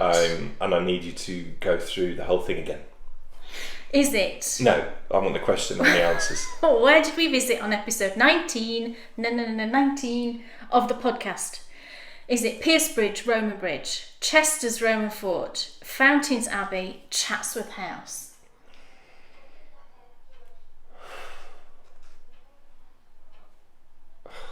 This is so tough. Oh. Come on, you've got to will him to get this wrong. I need to win. I'm going with Chester's Roman Fort. You are correct. Yes! Oh, That was a toughie. I know. That was a toughie. I knew it wasn't the last two. Yes. Oh, well, that's not normal. Well, it's this. It's this. She's such a meanie. Making you sweat. Sorry. Question 7. We're now into the history questions. Okay. Question 7. Housestead Fort lies on which mile castle? Is it 35, 36, 37 or 38? Oh, I thought you'd get this straight away. I'm falling off the edge of my chair. I'm so excited. 35, 36, 37 or 38? Which mile castle?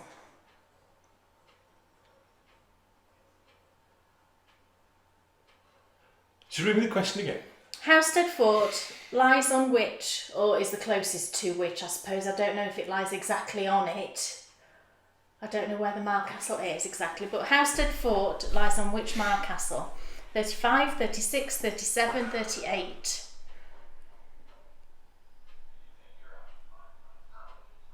37.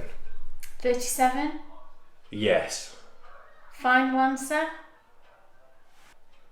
Final answer? No.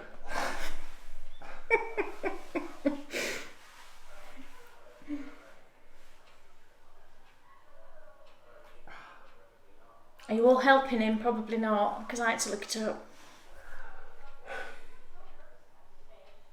I know, right, that is Malcastle 37 right there.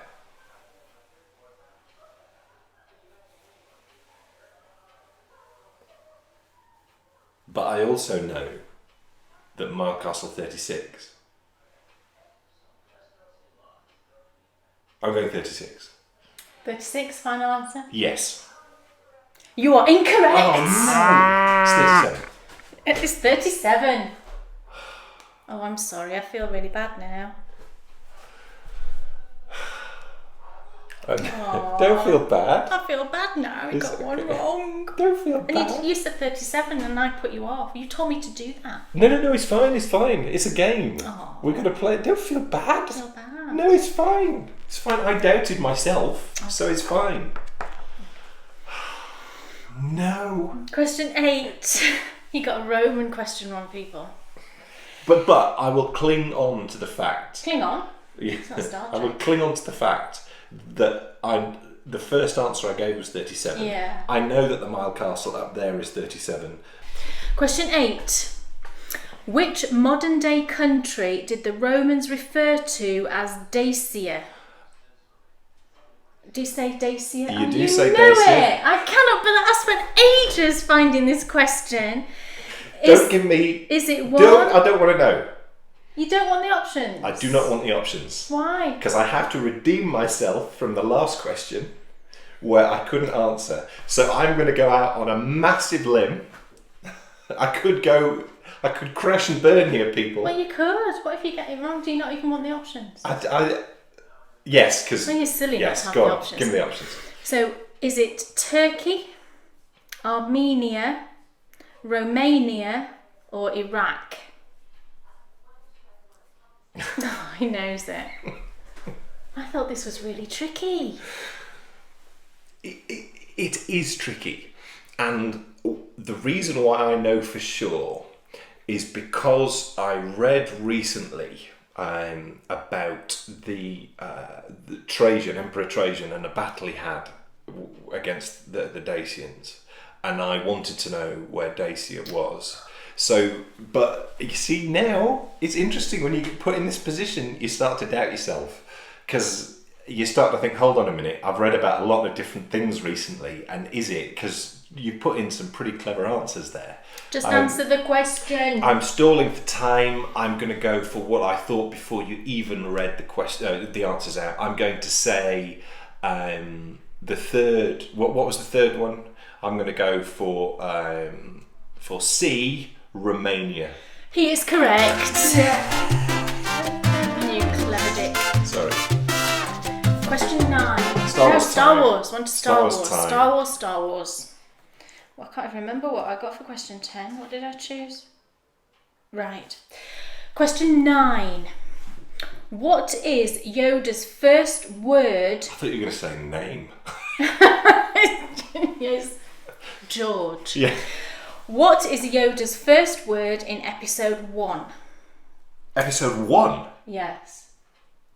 As in the Phantom Menace? Episode 1. I don't know which one that is. Okay. Is it number 1, cold? Number 2, Number 3, hello? Number 4, Anakin.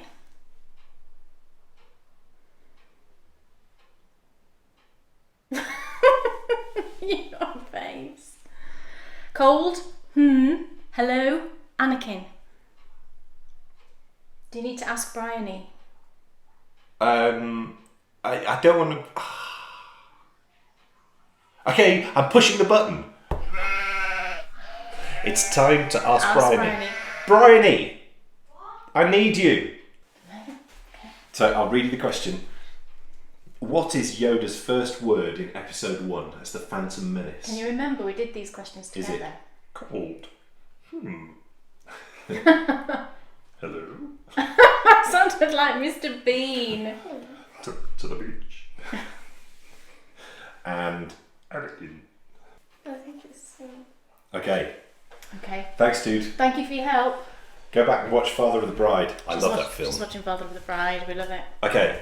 I'm going with Bryony's answer. Okay. And I'm going with A, cold. Well. Oh no, she's... Is he correct? That was my instinct too, actually, so I'm not going to... Well done, Bryony. He's correct. He says, cold it is. That's very good. It's a bit Muppety. She sounded a bit like a Muppet. Well, he is a Muppet. He is a Muppet. It's Jim Henson. Yeah. I don't know if he's inherited the... I know it was Frank Oz that did the voice. Frank Oz did it, didn't Yeah. he? No, And I think he's still around. Right. Next question. Final question. Yeah, and unfortunately... Final question. No, you see, I did it. You did the countdown. Oh, okay. Ready? Yes. Oh gosh, I can't remember the answer. Release! Sorry, it's... I can't remember the answer. Okay, well, ask me the question, Right. and then I will give you the answer. Okay. Who is saved from the clones by a young Jedi in episode 3?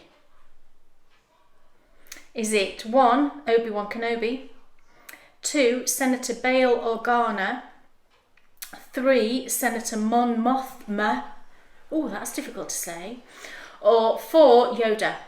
I think I can remember what the answer was, so if it's the same as yours, you obviously know it. And I know who played the young Jedi, who saved this person in episode 3, was Jet Lucas. George Lucas's son played this Jedi. It's called Jet. Yes.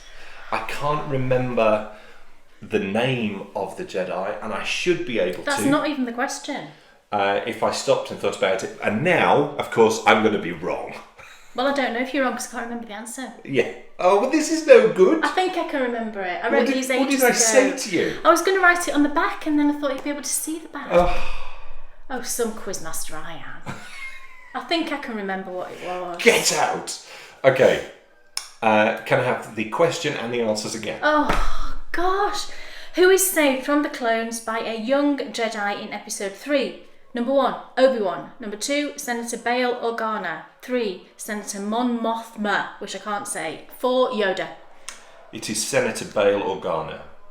That's what I thought it was. Have you ever seen a quiz show where the quiz mistress says that? I thought it was that answer. You have a point. So, 9 out of 10, which means, of course, that I am now in the lead. Yeah, pick your sides, people. Yes. Pick your sides. I know everyone's going to be on Team K. Why? No, hold on. Stacey Marie 27. Yes. She needs to be on my team. And Darren will be on your team. Yeah, Darren, and also Talia. Nathan, I'm sure, will be on your team. Oh, well, will you? Nathan, you will. I hope so. Nathan, we watched Grease the other day and I thought about you when she was sat on the side of the river thing. It's not really a river, is it? But the in downtown LA. Is it down? No, it's not downtown. LA river basin or something, wasn't it? Yeah. Okay, so that's the end of this week's Knit or Forfeit. Scores on the doors. Who used to do that? Scores on the doors. Was it a generation game? No. Scores on the doors. I'm currently 10 out of 10. Dan is currently 9 out of 10. Therefore, I am in the lead 1-0. And that's the end of the competition, so yeah, that's it. Son of a bitch. So yeah, close it out and let's have the outro. What do you mean? So say goodbye because we're going now. No, we're not. Well, thank you for watching. I've reclaimed my chair because I am now the quiz master again. I nearly said mistress. Because I'm pants at these things. So next week it's time for Kay to have some more questions, and you can believe me when I say they're going to be tricky. They were tricky last time. I'm just better than you. They're going to be super tricky. So thank you for watching Knit or Forfeit, and remember, do you want to knit or forfeit?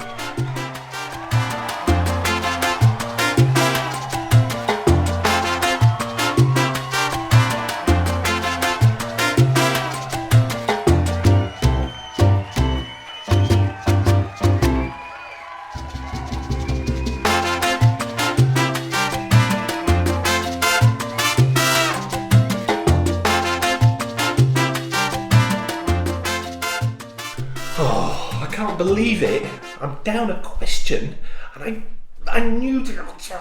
But that's the problem, when the pressure's on, you start to overthink these things. Do I look smug? Oh, no. You were all sad though. You're so I was silly. a bit sad that you got that question. Don't be so silly. Don't be so silly, it's fine. So it's time to find out what's off your needles. And I'm so excited to ask Kay Jones, what's off your needles? You've got, no, I haven't finished. You've done all these amazing products she's cost on. She must have finished loads of things. So we're all ready, aren't we? We're going to see loads of great finished objects. Go for it. I have none. Look, I had 4 last time. She has nothing. And I've been very busy casting on lots of things. Clearly I've had no time to finish anything. Well, we've got a problem then. Because I have a finished object. Oh yes. What's off my needles? Well, I'll show you. Such a smart Alec. It's a new... Oh, it's lovely. It is really lovely. And it smells lovely. It's just beautiful. It's really nice. It's beautiful, Clark.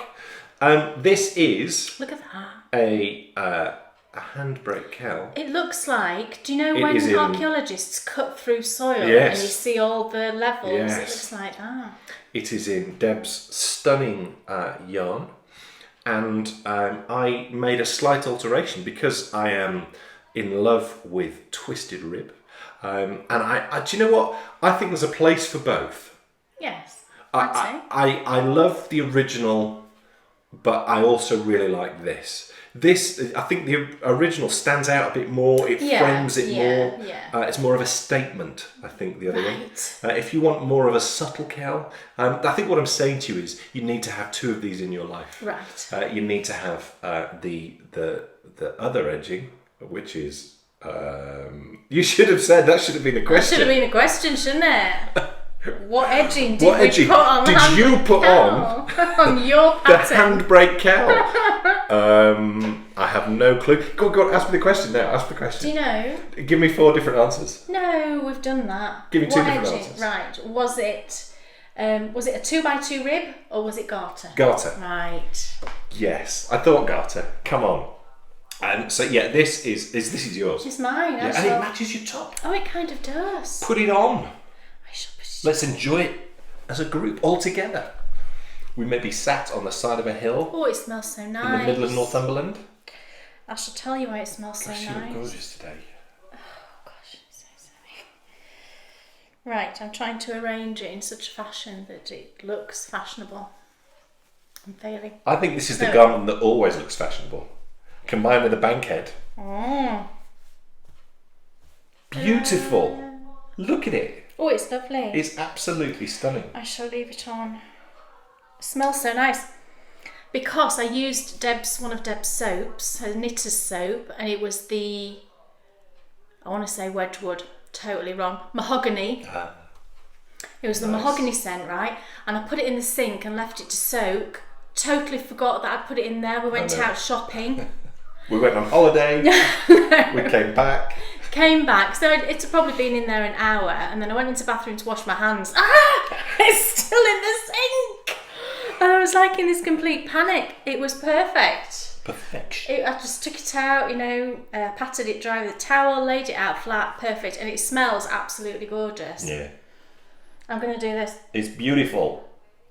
Smells so nice. So that is our only What's Off Your Needles. It is, I hope you can forgive us because we're away on holiday. Complete failure. But it is time for me to ask someone else what's off their needles. I wonder who it's going to be. My hair's falling out. In this very special episode, it's going to be you, Blue Jean Girl NC. Your name is Wendy. And I'm guessing... Oh, NC. Where could that be? Well, it's North Carolina. Carolina. It's North Carolina. It's a new state I've just invented. Yeah. I think NC is North Carolina, isn't it? So maybe she's from North Carolina. But I couldn't research as well as I would like to because we have no internet. The internet up here is like a zero. Haven't been on Instagram for a full week almost. But tomorrow. Wendy, that makes me even more excited to find out what's off your needles. So please come and show us right now. I want to see. Wendy. Speaking of what's off things, oh no. No. That link doesn't work. No. What's on your bookshelf? Right. Is it the Crazy Lady's book? Well, no, we can't be controversial. We can. She's crazy. Right. Danny's going to be controversial. Your socks are living things. They exist and they don't like being anything other than laid flat. People are going to know now what he's talking about. Please explain to me why that makes a difference. I haven't finished reading this book yet, but I decided there was a lot of talk about this book at the beginning of the year, and a lot of people read it and were doing what the book tells you to do. And there was too much hype around it for me to, I don't know, I like things to kind of settle a little bit before I get, think, all right, I'll have a look at that. She's Japanese. She's Japanese. Right. Okay. Now it makes sense to you, doesn't it? Yeah, it all makes sense. With, feng shui and all that. And, well, the whole thing makes sense. Right. Yeah. Well, you all know what I've been reading. It's Marie Kondo, The Life-Changing Magic of Tidying. And I'm about halfway through. I'm there. All I can say to you is, I haven't finished don't let this woman in your house, because she'll throw all your stuff away. And then even better, she won't tell you. That's quite funny that she did that, actually. I mean, she says that was wrong in the book. She went through all of her family, when she lived with her family, she basically did that with her family's possessions in this cupboard. I mean, and she did say that was totally wrong to do that, But anyway, I'm halfway through it, so I'll comment completely when I've read it all on what I think. And, being completely honest, some portions of it have kind of made me laugh out loud. I really don't want to offend anybody, and this is just my personal opinion. But, I'm really into the whole, how you should organise everything, and folding things, means you can store things better. I'm completely on board with that. What I'm kind of struggling with is, like Dan said, she kind of implies, well, doesn't imply, she says that, your clothes have feelings, and your socks in particular. I was reading the section about the socks and how to store them, and that they don't like being balled up. I thought, that this was written by an American or an English person. Oh, right. And I now actually, I retract everything I've said. It makes more sense now she's Japanese. It makes sense because I totally get how they believe in in Carter and spirit, and how everything has its own spirit. I do get that. I do. They are a unique and amazing race of people. Yeah, and I really do, because You have to shift your mindset, though. You do. You see, and I don't think we can do that. No, outwardly, I would. A lot of people would probably think I was quite a tidy person outwardly. However, if you open cupboards and drawers, that's kind of bags. And my bag, my purse, as you would say in America, kind of a pit. Yes. And I hate being like that. I absolutely hate it. You know, like we've got a cupboard in our bedroom. We've got wardrobes in our bedroom, but we've got this cupboard which is actually, it's been built above the bulkhead of the stairs, which run kind of up, right? And Dan put shelves in it, and we use it basically as like another little wardrobe, don't we? Yes. And I store all my socks in there. There's like linens, towels, and all things like that on the shelves. Dan's got some stuff in there. And it's basically, you know, Dan's stuff is very neatly. You're very good. You know, everything's very neat. Mine's just basically a heap. You know, have you seen Close Encounters of the Third Kind? You know, when Richard Dreyfuss builds the mountain. That's what this is. It's a woolen mountain. Close Encounters of the Third Kind mountain. You could dive under it. It'd be lovely and woolly. It's totally like that. It would smell nice. Everything's clean. Everything's clean. It's oh, lovely. now look what you've done. It's You're making me completely laugh now. It's just and thrown everything. in. My lenses are going to fall It's out. put in there, baby. And my socks are in there, and my underwear, and it does. You know, I start with the best intentions, and then within a week or so, honestly, it does just become this hillock of I think stuff. I think at the root of this is an issue. What's the issue? That you do not care about yourself.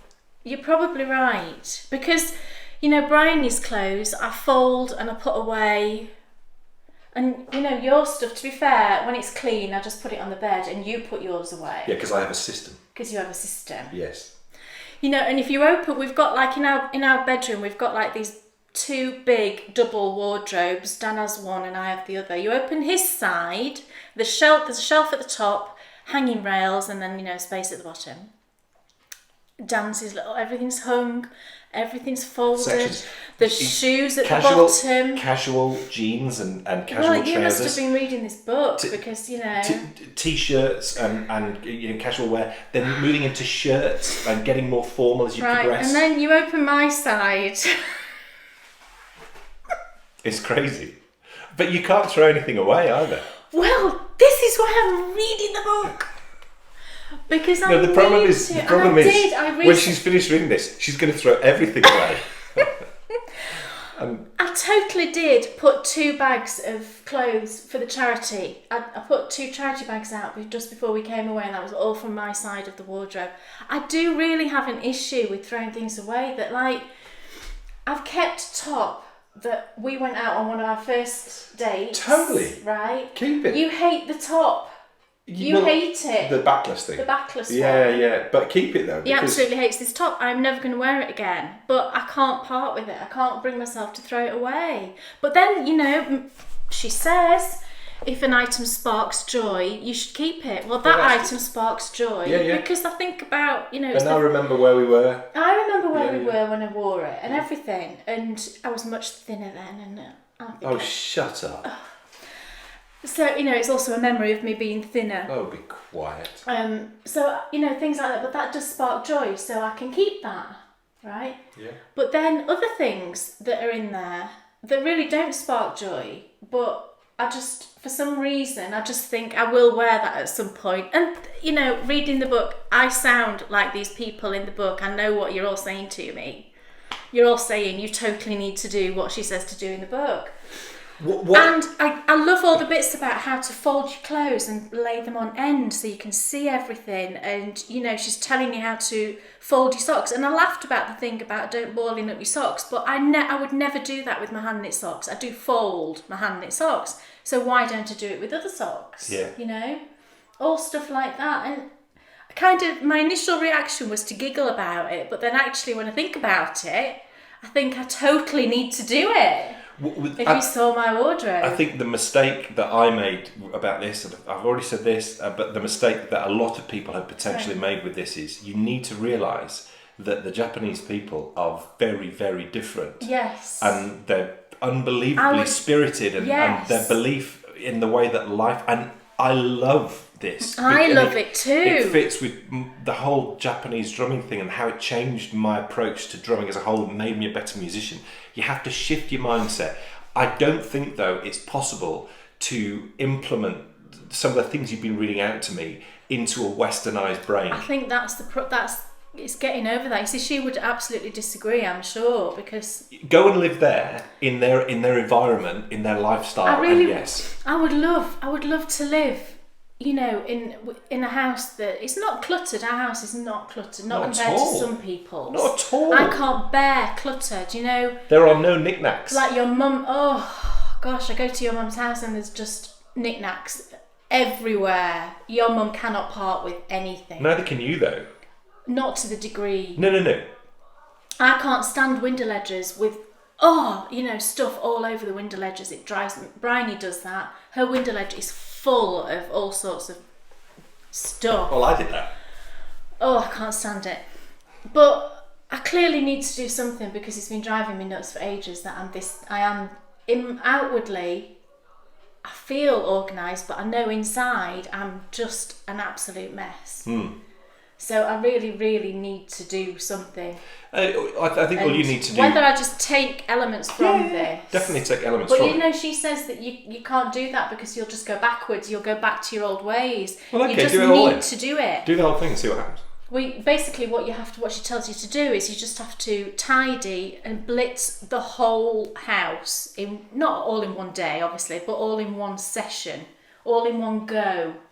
Split into sections. You do clothes first, then books, then, whatever. But you do it all at once. And then it's done. And you never have to do it again. Because after that, everything will have a place. Everything will be ordered. You just put it back where it belongs. And therefore, you never get into the mess. But I would appreciate it if you didn't throw away all my stuff. I'm not going to touch your stuff at all. I won't touch your stuff. Well, do it then. Do it. Well, I'm going to have to do something, I think. Well, so I'll finish reading it and then see where I am after that. So. You want to know what's on my bookshelf? I want to know what's on your bookshelf. Yes. Well, I doubt I'm going to be laughing as much. It is. It is the continuation of Culloden and the Last Clansman, and what I must say is this book is getting better, a lot better as it progresses. And what's particularly appropriate about reading this where we are now is the military road that we've been using while we've been here. Was actually built it was built in 1745, and it was built specifically so that the Hanoverian troops, the English troops, could get up to Scotland quicker and easier. Now, what I didn't realise about Bonnie Prince Charlie, who it seems was a bit of a nutter, and the Highlanders would have been better off without him, if we're honest. Bonnie Prince Charlie, that whole uprising got a long way south. It got to Derby. They kept getting further and further down, and they actually, according to this book, they just got a bit nervous, so they retracted, and that's when George, I think it was George the Fourth or Third, sent his son, the Duke of Cumberland. I wonder if he likes sausages. Speaking of Cumberland sausages, I had some the other day as a main course in a pub, and it was like I inhaled it and it was gone. I'm boycotting pubs. Me too. So he sent his son up and basically blitzed them with weaponry. And that's the bit I'm at now. I'm actually at the Battle of Culloden, and then it's going to run on afterwards. But it's really interesting. I've said this before. If you watched Outlander, if you're interested in the Highlander way of life, if you're interested at all in any of that, then read this book. It's very good. What else is on your bookshelf? Well, the other thing I've been reading in my little Kindle case. I made this Kindle case ages ago, actually. It's a bittle. It's a bittle. A bittle. I'm losing the ability to speak. It's cute. Little cute Kindle case. I've read this book numerous times, and I've mentioned it, I'm sure, but never really spoke about it. And I'm reading, if you can see this one here, I'm reading Winter Solstice by Rosamund Pilcher. And I have read this book, I'm sure, 4 times now. What's it about? It is about, it's just a really good story. It's basically about, I think there's 4 or 5 different people, and their lives are brought together, and they all end up together in this house in the Scottish Highlands, and it's around Christmas. Some of them are related, some of them are like friends of, and then there's one fella who just it's just coincidence that brought him there, and he gets snowed in and he ends up staying there. And it's just the story of how their lives are all brought together. Cool. And it, like I say, it's set in the Highlands in winter, so it's got such a fabulous feel of Christmas and winter, and it's just the most, I just love it. I just love this story, and I do love Rosamund Pilcher. I think she's a fantastic writer. She's great at writing really good stories, and the characters, I love all the characters, you know, and I can visualise them, and they seem like friends, you know, because I've read it so many times as well now. But I'm just reading it because it helps me fall asleep, especially when you're in different environments and things. And so I'm really loving that. So if you haven't read it, I would recommend you read it. And I mean, hold off maybe till, I normally read it around November time, because then you're in that kind of, you know, festive mood. But it's fantastic. It's a thick book. It's about this thick, paperback. No, it's not. I know, it's this whole Kindle can't get a feel of it again, which is what we said before. But good for holidays. It's good for holidays. So I'm loving it and really, really recommend it if you've not read it. What else is on my bookshelf? Well, it's another super duper second-hand bargain that looks, I mean, the spine's not broken. No. I mean, it's yellowed slightly, but I'm cool with that. Yeah. It is a book I've wanted to read for a while. It's called Rubicon, and it's all about the Roman Republic. So it's all about how the Roman Republic ended and how the emperors, the Caesars, started. So it's all about Julius Caesar and Augustus and Mark Antony and all those guys. Cleopatra. Yeah. Oh. Well, we'll Cleopatra. Sorry. Did you honestly just ask me if she was real? No, I didn't. Ignore that. She is Cut real. that. Okay. So Tom Holland has written some other books as well, all sort of around a similar time. He must really enjoy that period, and I think if I enjoy this, I'll probably really get into his books and start reading some of his books. But it's Rubicon, it's by Tom Holland, it's all about Rome, and the reviews of it are excellent, but I have not started this yet. So we shall see, won't we, over the next few episodes, how it's going to go. Endy Bits woman. Endy Bits. I only have one Endy Bit, but it's an exciting Endy Bit. Oh, yes. Do we need Bryony? We do, but in a second. I'll just say what it is first. We mentioned last episode that we were one short of 2,000 members. Oh, yes. In the all Ravelry hail, group. all hail. All hail. Dan's saluting. Oh, yeah, sorry. You just got my... He just got his belly. And we went over the 2,000. I think it's currently at about 2,060 something when I looked this morning. All hail, group members. All hail. All hail. Thank you so much. So thank you. Our tiny little podcast. Yeah. And 2,000 and something. 2,000. We were super thrilled. That's so amazing. And we said we'd do like a little giveaway when we went over the 2,000. So I've dug out of my stash. This is precious, precious yarn. And you King Cole it is. Nylon. It's some lovely acrylic. I've been down to Boys.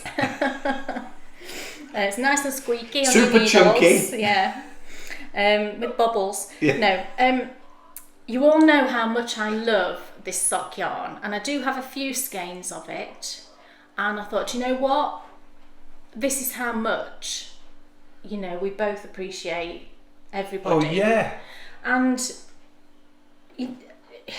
words can't really describe how fantastic everybody is. And I just wanted to show you, you know, how much I appreciate that. So I'm giving away a skein of my Uncommon Thread Tough Sock. You're all going, I can't believe she's doing that. I can't believe you're doing that. It's in the manuscript colour. I went for this colour because it's a neutral, and I thought, can you see, it's very tonal. It's probably not coming across on the screen. It fits beautiful with the whole favourite places to knit themes, because manuscript and stone and abbeys and yes. Yeah. So it's 80% superwash BFL, 20% nylon, 365 metres, and you know I've knit 3 pairs of socks out of this, and they are my favourite pairs of socks. Like I've said before about this, it looks like a very unassuming yarn. When you're knitting with it, you might think that, but honestly, it makes the best socks ever. So this is what I'm giving away. And we need a method of drawing. we've obviously got no internet, and So we we normally can't do do any random random number. number. So what I actually did was, I don't know if you can see that, I took photos of the Ravelry group members, you know, with all the numbers. It's in numerical order, so it's in the, you know, if you joined a year ago, you'll be one of the very first people up there. And I'm just going to get Bryony to choose a number, and I'll tell you what it goes up to. There probably has been a few other people join since I printed this, because it's a week ago, but we've just got to go with it, unfortunately. So it goes up to 2038, and it starts at number 3, because Sally was number 3. Well, It starts at number 4. Starts at number 4, because Yeah. Sally's a moderator in the group. So we'll start at number 4. So we need Bryony now. B! We need you! Here she comes. And you'll need to write this number down. She has the knitting future of someone in her hands. Who is it going to be? Now, madam, you need to choose a number. Can you remember I told Where's you the about hat? this? There isn't a hat, darling. You just I thought there was going to be a hat. there's no hat. To come round. You've just got to choose a number off the top of your head. That's how That's why random she thinks it hat. is. Off the top of her head. So I want you to pick a number that's between 4 and 2038. Any number between there. Make it super random though. Like think of one and then get rid of it, and then think of another, and then really sort of scramble them up in your brain. So between 4 and 2038. Pick a number.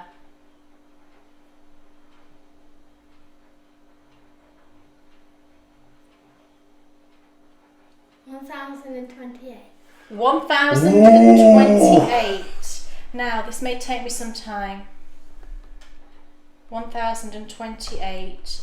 No, it's before that one. You've just made someone very happy, It's Bryony. before that one. You've just picked a person who's won that. It's rather beautiful yarn. It's before that one, but only just before. You stay here a minute. No, we're finishing up next. Oh, no, it's on the page before that one. Hang We'll on. find out as well. Bryony should say who's won. So make it large and she can read who's won. Right. Oh, the first name of the person isn't there. However, that's the Ravelry name. It's a cute name. 1028. Can you see that? Angry Meerkat. Angry Meerkat. Angry Meerkat. But Angry Meerkat Angry Meerkat. has just won. So I don't know what your It's name rather is. special. Unfortunately, your name's not on here, but we'll look it up. I'll look you up on Ravelry. If you're watching Angry Meerkat, send me a PM on Ravelry with your address, your full name and address, and I will send you that fabulous yarn. Otherwise, if I don't hear from you within a couple of weeks, I will send you a PM on Ravelry. Cool. I think that's it. Well done. Is that it? Well done, that girl. And we're finished, darling. Is that it? Poor Bryony, she's been in there by herself. Is that it, everybody? I think Do you think so? that is it. Well, thank you for watching this rather You're going to special make me some lunch because I made bread this episode morning. 30, and we'll be back on our normal day in 2 weeks. So we'll be back Yeah. a week on Friday with episode I 31. feel like who used to sit in a chair and tell a story on a programme? Val Dunican Might have been Val Dunican. and his sweaters. I feel a bit like Val Dunican. So we'll be back for episode 31, where we will be visiting Vindolanda Roman Fort, which is very special. And when are we doing Brideshead? We're doing that the episode after. So that gives us a bit of time to get out and about, which is really cool. So thank you so much for watching. Thank We're you. out on a strange day. It's a Monday, so thanks for tuning in today. Patrons will be back tomorrow with some more tutorials. And hopefully, I'm hoping to have some bags in the shop on Saturday the 15th, which is a very important day, Saturday the 15th. Anniversary bags. It's our wedding anniversary, our 10th wedding anniversary. And it's also the wedding day of Xena Princess Warrior. our warrior princess, So Xena. these have to be special anniversary wedding bags. Oh, well, you're putting pressure on me now. Well, if you're doing some bags, that's Well, a cool theme. Right, okay. Yes, that's So so fingers cool. crossed if I can get some sewing time this coming week. So Yay. Yay. So thanks so much for watching, and we'll see you in a couple of weeks, or we'll see you tomorrow if you're patrons. Bye.